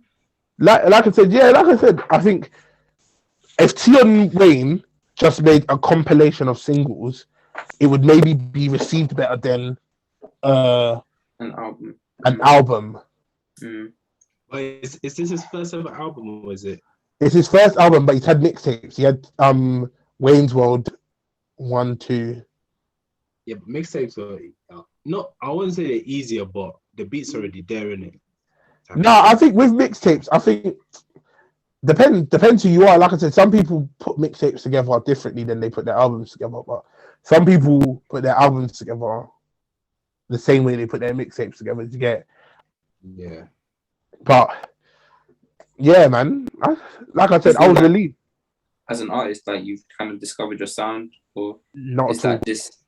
No, you're still like working and like. I don't know what my sound is. Like I said, a lot of people hit me up and was like, that track 1 was like intro was hard. Grime is your thing. You should do grime. And then I was like, oh, okay. But then some people like me on Garage. A lot of people like me on Garage, innit? A lot of people like boxing. Track 4. And then boxing, the drill tune that I did. People were like, yeah, you go dumb on drill as well. So it's just, I don't know, man. Like I said, I did a trap beat as well, which, like I said, people were like, I didn't expect that from you. Like to hear more trap from you. So, like I said, it's just, I don't know. I don't know if I've discovered what like my go-to sound is. Yeah. Like obviously, I like to experiment, but I would like, I'm in the studio now, trying to discover what my go-to sound is. Like, all right, cool. Here's what we're gonna make. Like, do you know what I mean? I'd like to have that. Like, I feel like a lot of artists have that. I don't have that yet, but it can come, man. It's still early in your journey, innit? Oh yeah, all timing, man. All timing. Like I said, I'm famous now anyway, man. So I'm famous now, man. Global radio play. Man's gonna be played in over 17 countries and that. You smell me? Wait, do you again? Yes. You smell me? You smell me? Oh, listen, I'm famous now, man. So, no, I'm joking. Like you're taking it in, or you're just like, it feels kind of surreal a little bit. It does feel surreal because, like I said, today I didn't even know I was in the paper, innit? Right? Someone came in to my workplace and was like, "Aren't you the guy from the paper?" And I was like, "Huh?" And they were like, "CJXY, you make music and that." And I was like, yeah. And then the guy was like, "Hold on a minute," and then went out somewhere. I was like, "What the flip?" I didn't say that, but obviously, oh yeah, we can swear here. I was like, "What the fuck?" I was like, "What's going on?" And then came back and he's like, "Look, that's you." Oh shit! I was in the papers and that. Yes, you feel me? You snatched off him. No, I didn't believe it. I didn't know he chatted about it. I thought man was just chatting West, and he's with his girl. So I was like, "What the hell is this guy on?" And his girl was like, "Yeah, like that's you. Like you're in the papers and stuff like that. Like you make like." She was like, "Oh, da-da-da-da." And then she was like, "It was like I was gonna listen to this actually when I got home because you don't usually see rappers from around here and stuff like that." And I was like, "Yeah, man, like sick." And he was like, took a picture of me, and then that's. I didn't know how to pose, you know. You know what? Yeah, and you are not gonna laugh. You're not gonna laugh at it. I still don't know how to pose it. You know when people are like, "Oh, let me take a picture." Yeah. So obviously, man grew up on 50 Cent, innit? So my go-to just used to be middle fingers, innit? I used to do that.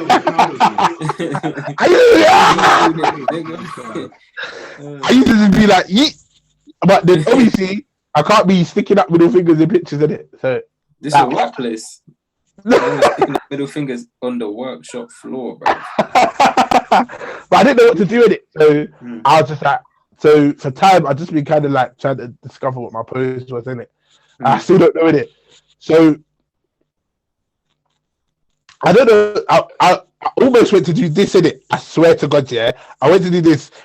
And then I thought, and then I looked. Luckily, I caught a reflection of myself in it.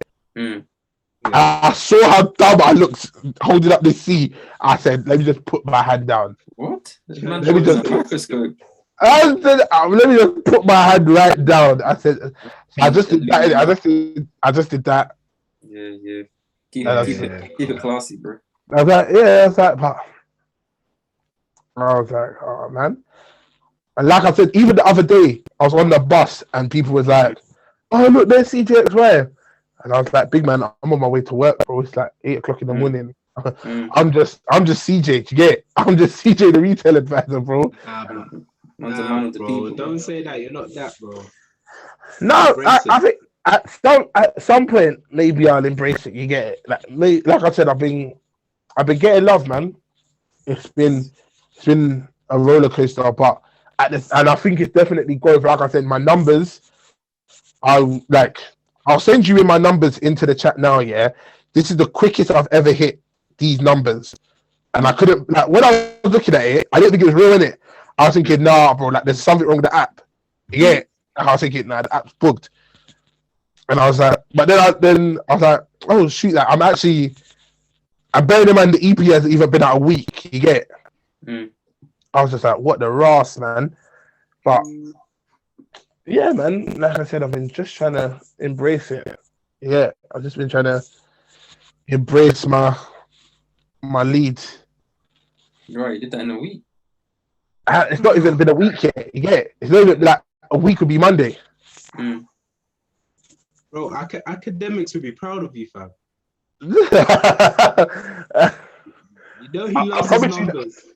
You know what? Yeah, I promise you this year now. Yeah, as big as I ever get, I'll never jump on the stream with academics. I promise you, I'll never do. Nah, don't that guy's a worst soul. That guy's the worst soul of life. There's certain things. Yeah, I've always said. Yeah, if I get big, there's certain things I would like. if I ever get asked to do them, yeah, my pride will not let me do them. One of them was fire in the booth. I said I'll never do a fire in the booth. With Charlie. With Charlie Sloth. You see that fat white guy?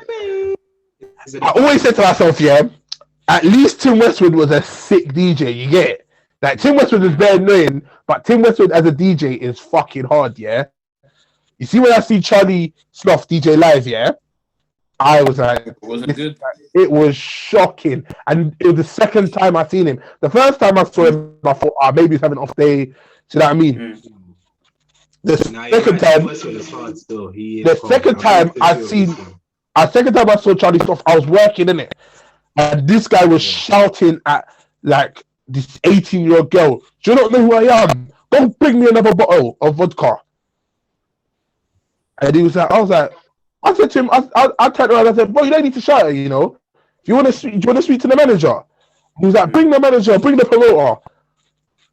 I said, yeah, I'll go get them. I was thinking to myself, bro, don't think. But the thing is, though, is that his security are thuggish. You get it? Like, if I'd have smacked him or something, I would have been finished. His security would have fucked me up.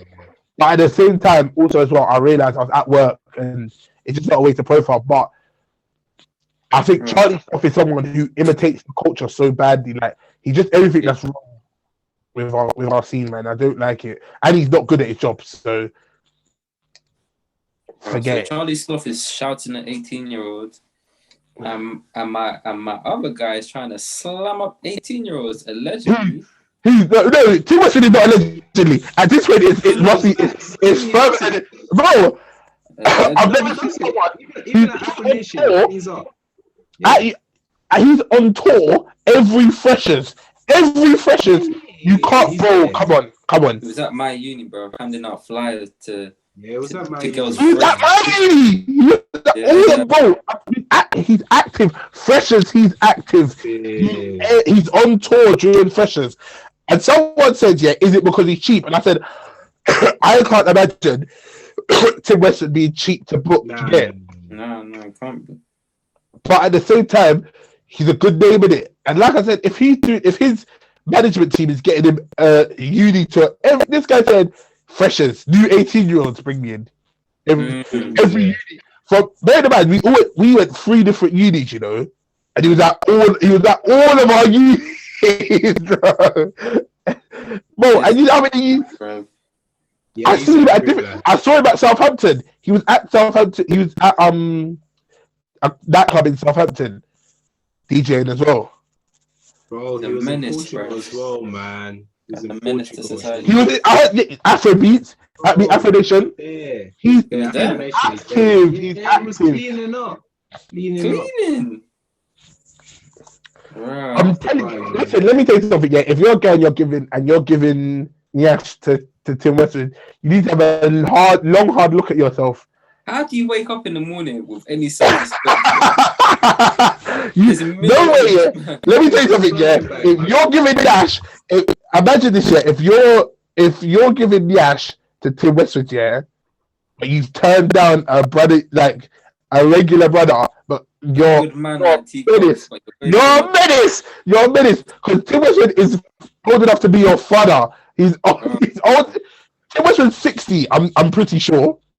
I think he's like 50 or 60. He's for 60, man. I'm gonna Google it right now. Yeah, you see if Tim Westwood. There's no point, bro. He's been doing it since we're in primary, man. He has to. Bro, this guy's been on. He's 64. Nah, you're still sleeping. You're not taking the piss. You're not taking the fucking piss. If you're sleeping with Tim Westwood at 64, you're taking the fucking piss. This is City Girls, man. 64. He's 64 years old. I don't think you men are deep in it. He's old enough to be some of these girls' grandfather. Not even their father.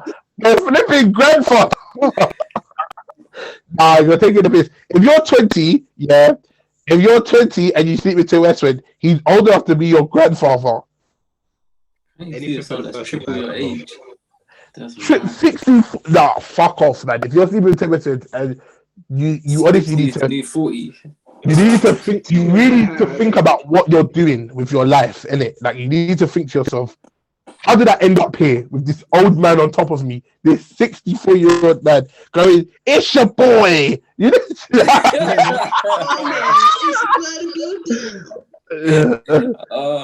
Don't get gas, fam. Imagine you chopped him Westwood and you're like, "Oh, so are we gonna go for breakfast?" And you're like, "Don't get gas, baby."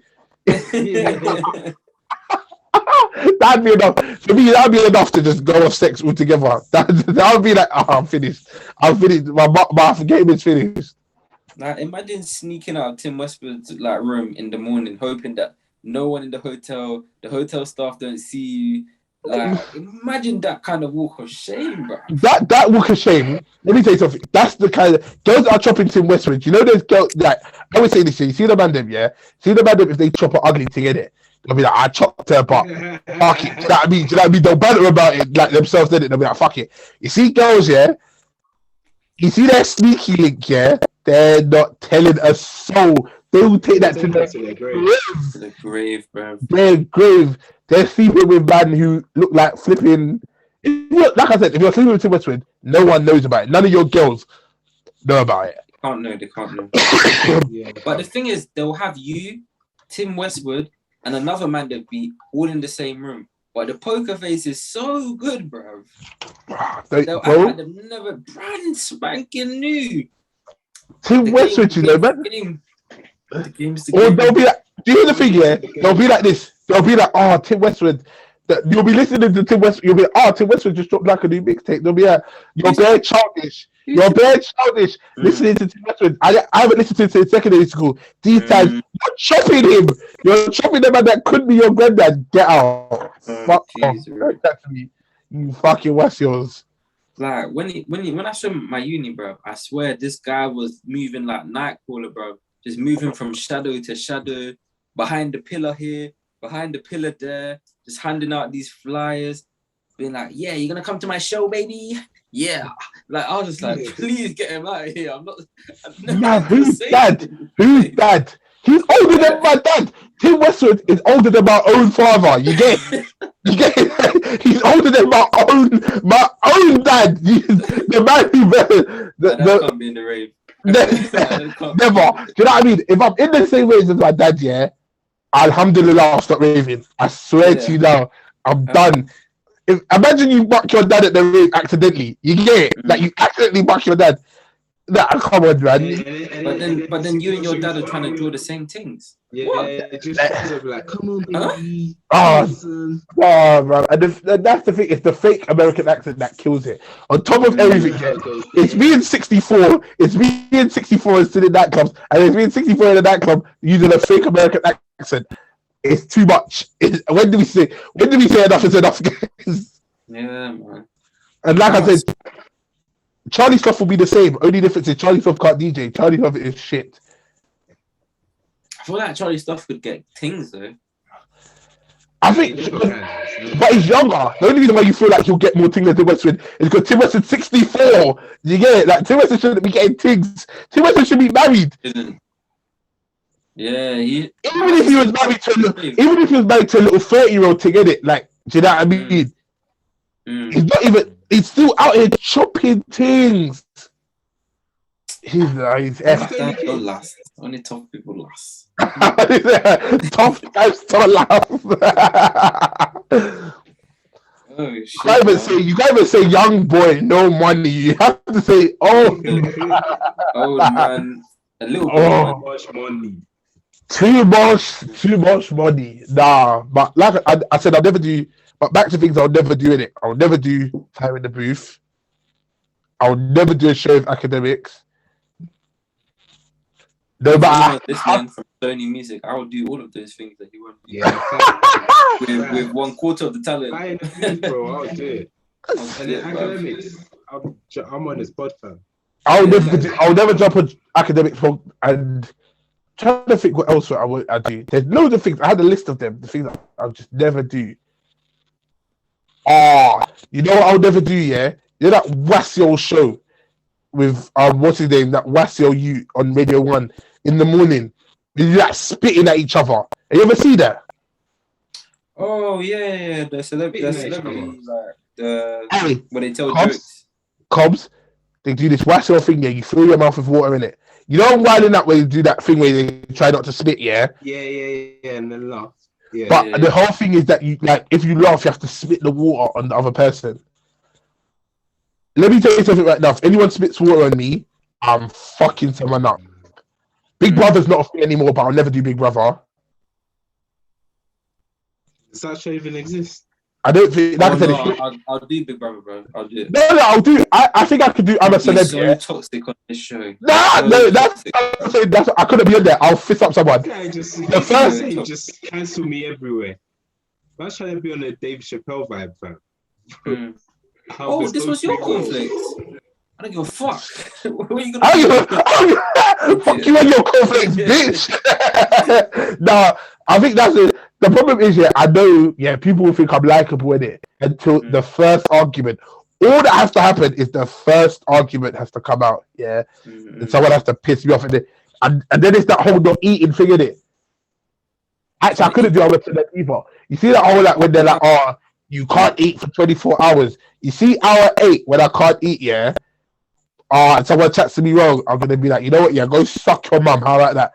The big one, can you please report to the diary room? I told the producers to suck their mamas as well, bro. Or someone, do you ever see the African Big Brother where she's like, slap me down, slap me down? Like, you think you're going to see your no, good woman, don't come in the bathroom when I'm in there. You're looking for your father. Don't go look at me. Go look at your father. Don't you ever talk about my dad. Don't ever talk about my father. Shut up. Slap me down. I bet you won't slap me down. I bet you. Man slapped the glasses into a whole different continent. Jesus Christ. The next year's show. That slap was the best slap I've ever seen on TV. I knew when I saw the Africa and the Big Brother, I knew it was gonna be Inshallah vibes. I knew. Same with the Asian one. Have you not seen the maddest slap I've ever seen online was it was one Asian show, one Indian show, and like I think the girl must have slapped the guy, and he must have given her one open-handed thing from Roger Federer, bro. And he's like, how can she slap? That was the best one I've seen. You see the best slap I've ever seen, and this is the truth, You ever see them Karen pages? And they're like reporting Karens, I see one, She was in the hood. I mean, she was in the ghetto, ratata. And she was trying to stop these. I think these brothers were just like, I think she might have been in Baltimore. Oof, she's trying to get shot. She was in the ghetto. She get it. Man said, doing all her. You're not allowed to park here. You're not allowed to park here. I'm gonna call the police. He said, "Bitch, call them for assault."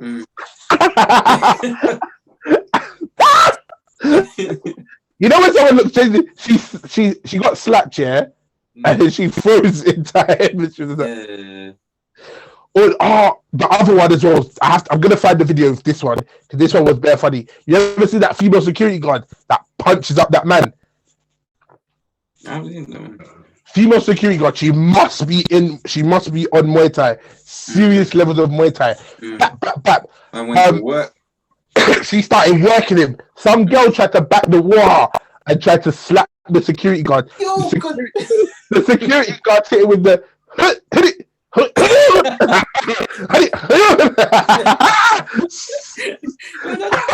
She started crying immediately.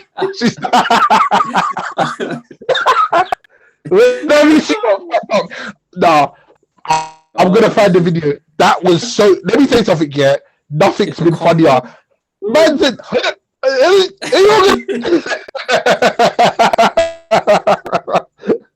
man was smashing the buttons.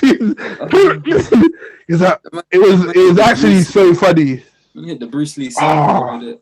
That's funny.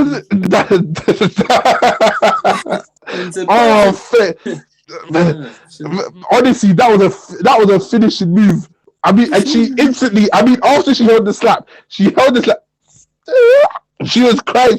She was in severe pain. What? To that person. I don't feel sorry for her. Female security guard. My kids will definitely be able to hold a bang, bro. Where is the video? Where's all these Wasio videos, man? I just want. Here it is. I'm gonna send it to you, man. Now, this is the last thing we're doing, innit? I need you, man, to watch this video. I'm gonna send it to the group chat. Watch it, and then we'll sign off with everyone laughing at this video. Bruv, if my kid ever comes home and tells me like I got slapped, and I'll be like, yeah, so what did you do? I just cried. I'll have failed as a father, bro. Nah, facts. I think it depends though. Sometimes, yeah, I don't know, man. Now that I actually have kids in it, I kind of see some people's nature is just not to fight in it. Like I said, it's fight or flight. Oh no, I get it. Some kids' nature is just not to fight. But what I want my kid to do is I want my kids to be able to hold a little something and be able to compose themselves a little bit at least. You know what I mean? Because when you're in that fight or flight mode, you just can't make very good choices, bro. Like, did you see it, T-Coms? Yeah, I'm watching it now. Oh, man, did you see the punch in the gun?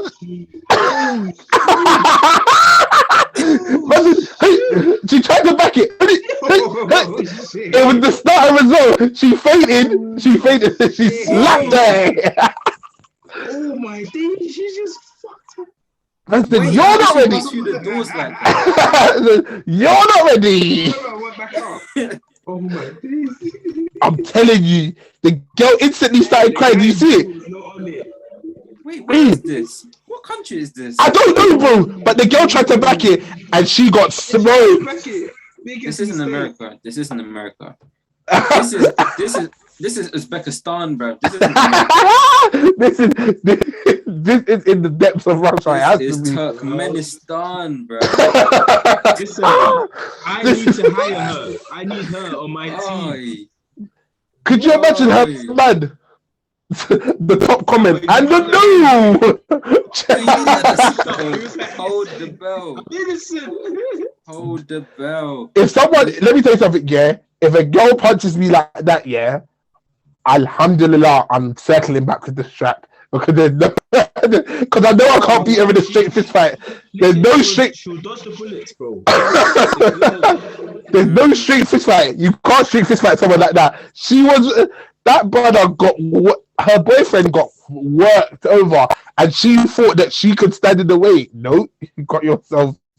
Wait, and bruv, the guy disappeared through the door. He ran off, and she said, "I ain't done with you." She said, "Get over here." She was like, "Get over here."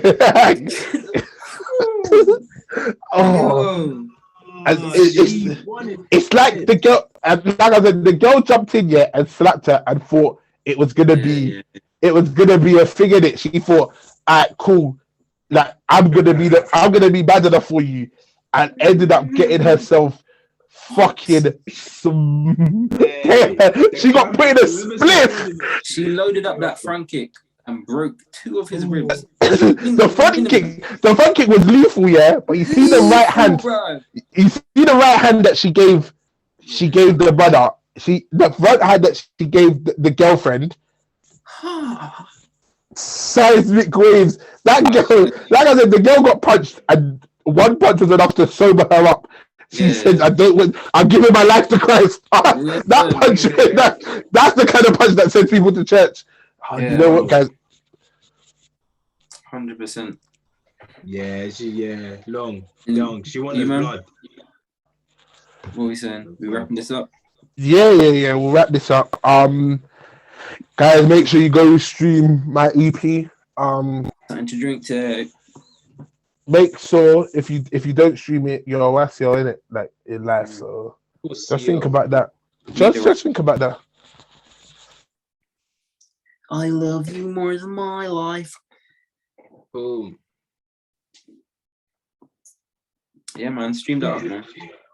Support black business. Support black creators, bro. Stream that up. Facts. Like when you get to like 1,000, I don't know, like followers. Is it followers on Spotify? Subscribers? Yeah, followers on Spotify. What do you think about like doing a show, like, or even if it's like 50? Well, I wanted to do a show this year, but all the venues are being wassios, isn't it? I want to do a show, but also, as much as I'm jabbed up in it, I don't want to do a show where people have to be jabbed to come. Okay, yeah, that makes sense. Does it show you where like your audience, majority of them are? Wow. Man said if you're from America, you don't step into the room, bro. Is CJ frozen? Sorry, bros, I froze. I didn't hear a word you said, T-Cobbs. Now, I'm saying, does it show you like the demographic? Yeah, it shows me. It shows me of who's listened to it, where people are from. Yeah. Let me look. Mostly London, I'm guessing, or Ireland. Ireland. Most of my views are in Ireland, then UK, then US, then Italy. Oh, it doesn't break it down city, just does it? Yeah, it does cities as well. So London, Brum is on my list. Belfast, obviously. Yeah. Derry, Ilford. Shout out to all my Ilford man, them. Cambridge, Paris. Shout out to the 63 people. Shout out to the 63 people that listen in Paris. My guys. Milan, Atlanta, New York. Most of my drill songs have been listened to in Chicago. Of course. Oh, surprise. They're going to work the ops. They're listening to you, bro. Don't say that. Don't say that.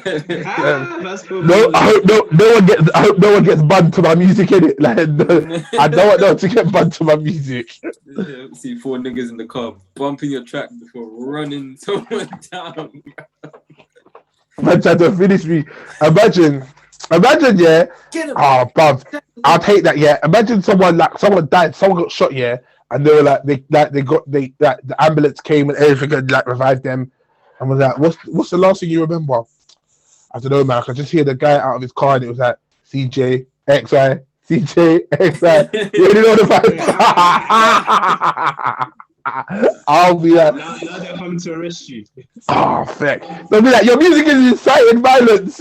I'll be like, feck. I love it. It's good, man. Global things. Global. We international. Tour coming soon. NK is going to be my tour manager, so tour's coming soon. I think I could do that, you know. Be a good manager, bro. I think logistics, I think you'd be a sick tour manager. And like I said, I've always wanted to do that, man. Like stuff that Stormzy does, all of his brothers are in some way, shape, or form working. Like they not work for him, but they have some sort of their own hustle in it, but like through him. Well, I would always do that, man, for my people all the time. Like I said, I'd have AK tour manager. Hefe would have to be the whipping excursion because the vehicles. Locations, man, in the world. This guy could get me anywhere. This guy's even. I'm pretty sure this guy's studying to be a pilot as well. Young jet things. They could even take me international. Oh yeah. Hefe will have to be my personal trainer because there's no way I could do that many shows and be as unfit as I am now. There's absolutely no chance. No, that's major, bro. Major. Yeah, like I said, major would have to do. T-Codes would have to flip my P's. We have to get Wavy in as well to get lit. Yeah. Investments. You feel me? Yeah, that would be cold still. I'd love to do that. Security, bro. Oh, fuck. I couldn't bring big fits on tour with me. My mum would not allow it, bro. My mum would cancel the whole tour. Yeah. She'll be like, nope, we're wrapping it up. This tour.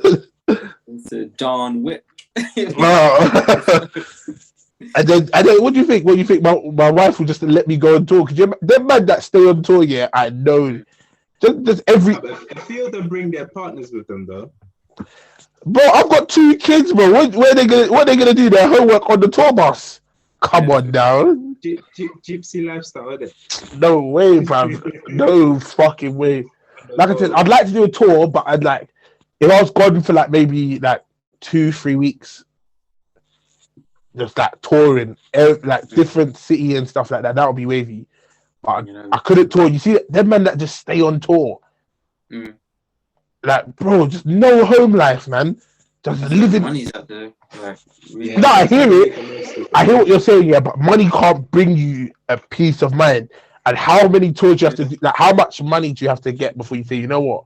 I need to buy myself a house and settle down and have kids and live. You don't even have kids because kids is not for everyone, isn't it? But you've already done that. Though. You completed that stage of life. Not completed. My kids are still young, you know. You're not completed. You still have a. You got these, like I said, these kids. But yeah, man.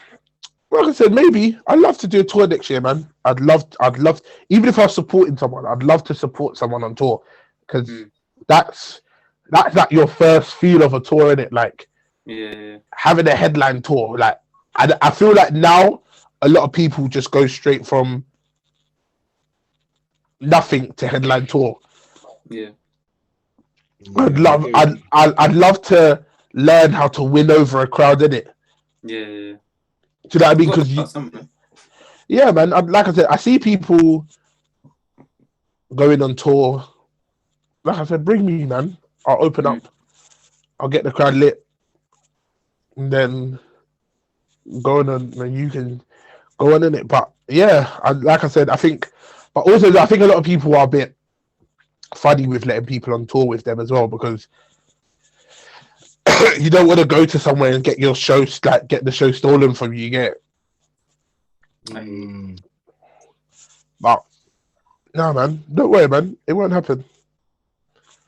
Don't sleep on me. I got big plans. But yeah, anything else? You don't want to shout out before we S? Nah, man. No. Don't want to steal the limelight. Nah, man. So you have to say, man. Nah, I'm joking. I don't have enough, man. I'm excited for you, though, man. I'm hoping your thing does numbers. Yeah, if it does, like I said, if it does, you'll know. I'll be getting gas. Like I said, it's been kind of crazy. I think I'll sit down next week and just take stock of everything. But as for now, the train keeps on pushing. Also, Joe, thinking about doing a live watch along for some of the UFC that's coming up. If you are active for it, jump on the GDS page and do live watch alongs and stuff like that. I think that would be dope. Yeah. And so yeah, we'll talk about it more. Hopefully, we can get all of us involved. The last time all 5 of us been on podcast, Jesus, it's been forever. No one to say no one's name, Hefe. Never about, but OT, obviously, Hefe's OT, Majors in the can. 3 man niggas. AK's here most weeks. How can we describe NK? AK's here most weeks is the way to say it. Yeah. But he doesn't have something to fit in perfectly. He doesn't have perfect attendance. No. By default, I have to have perfect attendance. Pardon? By default, I have to have a perfect attendance. If you're not here, the show doesn't happen, bro. Yeah. Yeah, I'm not gonna lie. You have no choice. You have to keep your first days free. Don't. After I done the first, I was like, damn, I always have to be active. You should have made imagine if you'd have made Hefe the guy who had to be we'd have no podcast. We'd have recorded 4 episodes and how long has it been? 4 episodes. We must be near a year, surely. I was looking at that. We must be near a year. We're gonna do a year in 2 months, you know. That is crazy.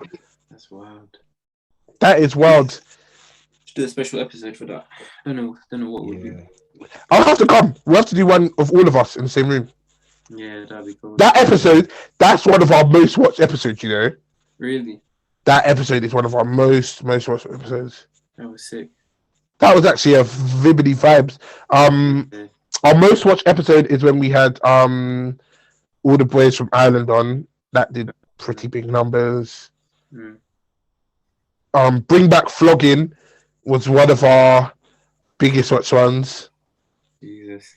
But the one where all three of us were in the same room is still our most watched one today. It's almost on 5 figures. Swear. People want to see us, man. We're as a collective. I think people want to see us, like all of us in a room. How many is it done? It's done. 9,000 something. Yeah, it's on like 8,956. Wait, listen, guys. This is. I keep on trying to tell you that I always said it, I believed in our source from day one. I know for a fact, that all 5 of us, I just how I know, that all 5 of us, even from sixth form, when we used to just be us, man, chilling, we'd be in LRC or you'd be in common room. LRC. We just be. We used to just be chilling, but sometimes we wouldn't even be like, do you know what I mean? We wouldn't even be having like banter or nothing. Like, we'd just be chilling, and people would be coming over to us and be like, "What's these guys gonna say?" Do you know what I mean? Like, what's gonna happen now? Like, to get it, like, I said, I think our vibes are just super high, unmatched, innit? If we'd all gone to the same uni, I think, I don't know what would happen. Hey, CJ pushed that dream down, remember? I was trying to push the dream. I was like, why do you come Cambridge, bro? I'm not gonna lie yet. Let me tell you the truth, I'm gonna tell you the truth, I tell you what, God works in mysterious ways, innit? Like, I have to believe in God, because there was, you see when Christian said he was going DMU, yeah, and then Major and NK's unis were only around the corner from each other, I almost rejected my offer and just went through clearing. To go where? I was either gonna go DMU or I was gonna go Brunel. Sure. Yeah. I swear to God, I was about 10-15 minutes away from doing it, and then I think you man said, "All right, let's cut." Yeah, I can't like Christian influenced me to go DMU still. Like, I was gonna go. Listen, I was saying to myself, bro, I said I'm only doing sports science. It's not like I'm doing some mad difficult course. I can really go anywhere. And then the thing is, though, I called them. I was in that room. Don't you remember? They had that room and they had bare phones in the room. Then they had that sheet of paper. Yeah, and I called DMU, and they said, we have space on for sports science. And I was like, fuck, I could go in, decline my offer, and go DMU, If we had all gone DMU, bro. We couldn't have all gone DMU, fuck, we would be dead. PK Humble and Abra. That's a mistake, bro. That lineup is crazy. That would have been scary times. That's a mad lineup, The big people on socials, like, I remember all the bait people. My career would have blown, I'd have probably been big in this rap thing by now, But I think things are, like I said, things are meant for you, innit? Everything's got timing. Yeah, everything's got timing. Yeah. Like I said, I met my wife at uni, so can't come exactly, bro. Yeah. It had to happen this way. Yeah, honestly, it had to happen this way, man. I don't regret a second, bro. Yeah, no, and like I said, we still maintained our friendship, which was dope. I ain't gonna lie, people from my uni, I'm friends with a couple of them, but most of you are Wasios, innit? I'm not even gonna front. So if you see me, don't chat to me. And on that note, for really, but make sure you buy my EP there as well. If you knew me and you don't buy my EP, you're Wasio, but don't chat to me in real life and tell me that you boys still just. This guy's doing some reverse marketing. You go for someone to no, you don't want this. No, you don't want it. It's all right, close the door. But you think about it though, yeah. Someone said, yeah, imagine someone knocked the door and was like, "No, I don't think you can afford this." You'd be like, "Not afford what?" Yeah, like you're you're priced. Peer pressure into some shit, bro. You can't afford this window cleaning. Actually, like imagine someone knocked the door and then they're looking at it and they're like, actually, never mind. You'd be like, no, run that back, big man. Man looks you up and down like, nah, I don't think this is for you still. Nah. What is it? What is it? Tell me what it is now. I'll buy it right now, cash. Give me 2. Yeah. What is it? Can I climb on that? What is it? Feck. But you, man. Yes, it's been good to catch up. It's been good to catch up. I'll see you again same time next week. Yeah, I'm gonna get on to the other 2 to make sure that they're hearing it. And like I said, we'll talk about the watch-alongs. I think the watch-alongs are so sick. Yeah. Get Major to do his plan, man. Because yeah, you see, obviously my life is changing again. Don't say what, but we all know what, innit? Yeah. My life is changing again. Yeah. Life has changed. So I don't know how long I'm going to be able to maintain the front runner role. Someone's going to need to step up and beat El Capitan. I say Tony, but anyway. Well, T-Mox has to be here. He had no choice.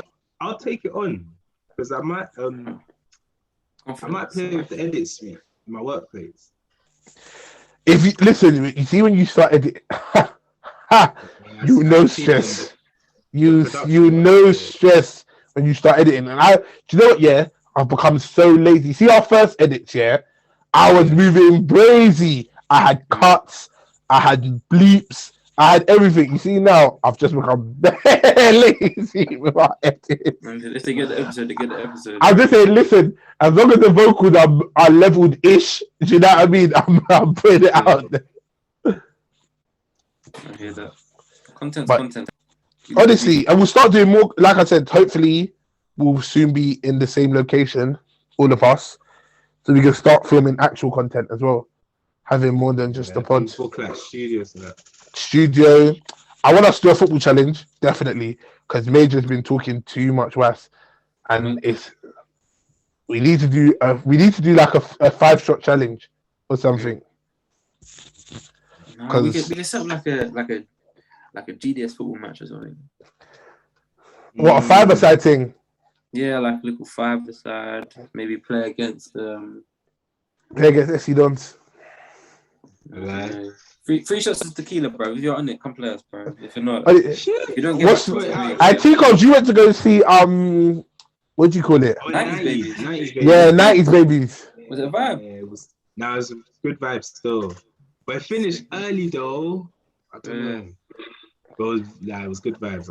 You went Croydon Box Park, innit? Oh, my first time in Croydon. Croydon is Quay, innit?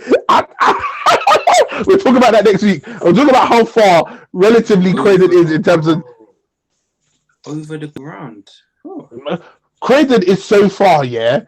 I keep on trying to explain this to people, yeah. Croydon is so far from everything, yeah. You cannot get a straight tube to Croydon. You can get a tube to Watford before you can get a tube to Croydon. Makes me sick. Croydon is far. Croydon should just be its whole own place. You get it? Like, you know, people are, I'm going Luton. People should. Yeah. How we view Luton is how we should view Croydon. Nah, but you can go King's Cross to Luton or Parkway in 25 minutes, bro. There you go. There you have it. I know. You can't. Croydon is Quay, and you see, like I said, my brother's from Croydon, innit? And you see when I went to go, you see them drives, yeah, from Croydon to Forest Gate. I honestly, the seasons were changing outside. We left in winter. We got back home in the summer. It was traveling through deserts, climates, Oh, you have to go. Do you know how long it is? Yeah, that you know how the bridge connects like South London and like East London, innit? Like most of the bridges, like is South London, East London kind of connection, innit? You know how long it takes to get from Croydon to Tower Bridge? How long that is, bro? You have to. You know how bad it is, yeah. You can to get to Croydon. The quickest way to drive to Croydon is to do the Dartford crossing. Like in Surrey. Bro, you have to Surrey and then swing back in to Croydon. That's the quickest way. That's the quickest way to get. Come back. If you're from, imagine my boy. Yeah, it's so funny. Yeah, we were at the same uni together. This is the funny story. We were at the same uni together, and then just before summer they broke up in it, and I was like, "Why did you break up with her, man? I thought you was bearing love her and stuff." He's like, "Bro, goes, I'm from North, bro. She's from Croydon. When will I ever see her outside of uni?" I'm like, I must have been very young. I met some girl at a party, and she told me like what area she was from. Like, obviously, I left her in the party. Like, I went to look up the area on my phone. We can't be together. No way. No way. Bruv. No. She's from Bromley, bro. Oh, that's basically. Oh my god. You can't get to Bromley. When we're you can't get to Bromley. There's no getting to Bromley. Even as an adult, I'm not getting to Bromley, man. I'm not getting there, man. Like I said, yeah, like you see, like I said, Dad, I met my wife in it. At the time, she was living in West, in it. Me and T Cobbs went to where she was basically living in it one time. It's one end of the central line, all the way to the other end of the central. Bro, it's end to end. What's it like, Greenford or further than that? Brentford. Right. So Ealing, and then a bus from Ealing into Brentford. Sorry, yeah. She was NK from your uni. She was about 15-20 minutes from your uni. In the car. In the Whizzer. In the Whizzer. That's not even the train. Still kind of peak. Still. Yeah, no, fuck with that shit. We driving now. Well, some of us are driving now. Some of us ain't got that license. But we'll talk about that on another episode. We're not talking about it. We're not here to discuss my problems. We're here to discuss my success. That's it. You can't be letting the missus whip you around in a 7-seater minibus, bro. Oh, Bob, yes, I would do it. Well, why not? Nah, man. Take some pride. Listen, I'm telling you. So when she comes out of the hospital, she has to then drive you home. That's outrageous behavior. No, just get someone else to drive. I'll allow you to do auto. You don't allow me. I am doing automatic. I'm not. They're not allowing me. You man, these men that come with this real driving thing, just skedaddle, bro. It's not real. No, bro. Real driving, fake driving. It's still in the car. You get it? Like what? You'll never know clutch control, bro. Can you imagine? So? Oh, wow. I will never know clutch control. Never know clutch control. Oh man, how would I survive? You're childish. One day you be trying to rent a vehicle abroad, and they'll be like, "Oh, we've only got manual, no more." I tell you right now, yeah, no other country other than the UK and Germany care about manual cars. Everyone else is automatic. Well, you can't drive stick, bro. The most cars. Pardon? You can't drive stick, bro. Yeah, that's true. Japan? Oh, Germany, bro. I'm pretty sure China's manufacturing of cars is higher than Germany's, and everyone in China drives automatic cars. Bro, I was talking about this with someone the other day. Like in 10 years, every car they make will be automatic. Like, doesn't matter. Bro, yeah, fact. Regardless, bro. Bro, they're even moving away from even being able to drive your car. They're moving to every car will be self-drive. Yeah. Exactly. They're moving even past automatic to self-driving cars. You think they're gonna care if you can do clutch control, if you can find the biting point? Fuck off! Do you think that if you don't have a license, you can drive a self-driving car? You still won't be able to. So don't wait out. At that point, Go and do your license. I don't even need a license. Just buy the Whizzer and just let it drive me. Exactly. I caught you. You won't be allowed to drive, even sit behind the wheel of a self-driving car. No license. Bro, I said to someone here, anyway, I've got my plan sorted out anyway, man. But what I'm going to do, I'm doing automatic. I'm going to do a few lessons, yeah? And then I'm going to book my test for peak time. What I mean, like, I'm talking about when school just finished, the roads are going to be chock-a-block. No, you don't want to do it then. Yes, you do. Because then you get into traffic and you can't move. And then they tell you, spin back. And then, as long as you ain't crash no one in traffic, they have to pass you. This simulators have to take certain things, bro. Yeah, they have to. But I'm telling you this for a fact, yeah. Everyone says this, yeah.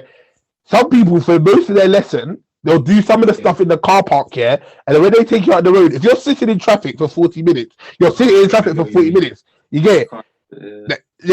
As long as you don't do any like faults, they have to pass you. You get it? Like this invigilator, like I was trying to invigilate, and the guy was like, he goes, I'll tell you the truth, yeah. He goes, I sat in traffic with someone for an hour and a half. Yeah, like the test was supposed to be like an hour. The traffic was so bad, it was an hour and a half, and they passed. Yeah. And he goes, they passed after 6 lessons. And he goes, I knew they couldn't drive. Like, I know they can't drive in it. Like, but I couldn't fail them. You get it? Like, man said they, like, you have to have a reason to fail them. And he said, I just felt so bad, but at the same time, the game's the game. You get it? Yeah, man. Anyway, man, I'm gonna cut in it. Yeah, for really, I'm gonna cut as well. T-Cubs, send me this. I'm actually gonna try the edit this week. Cool. Cool.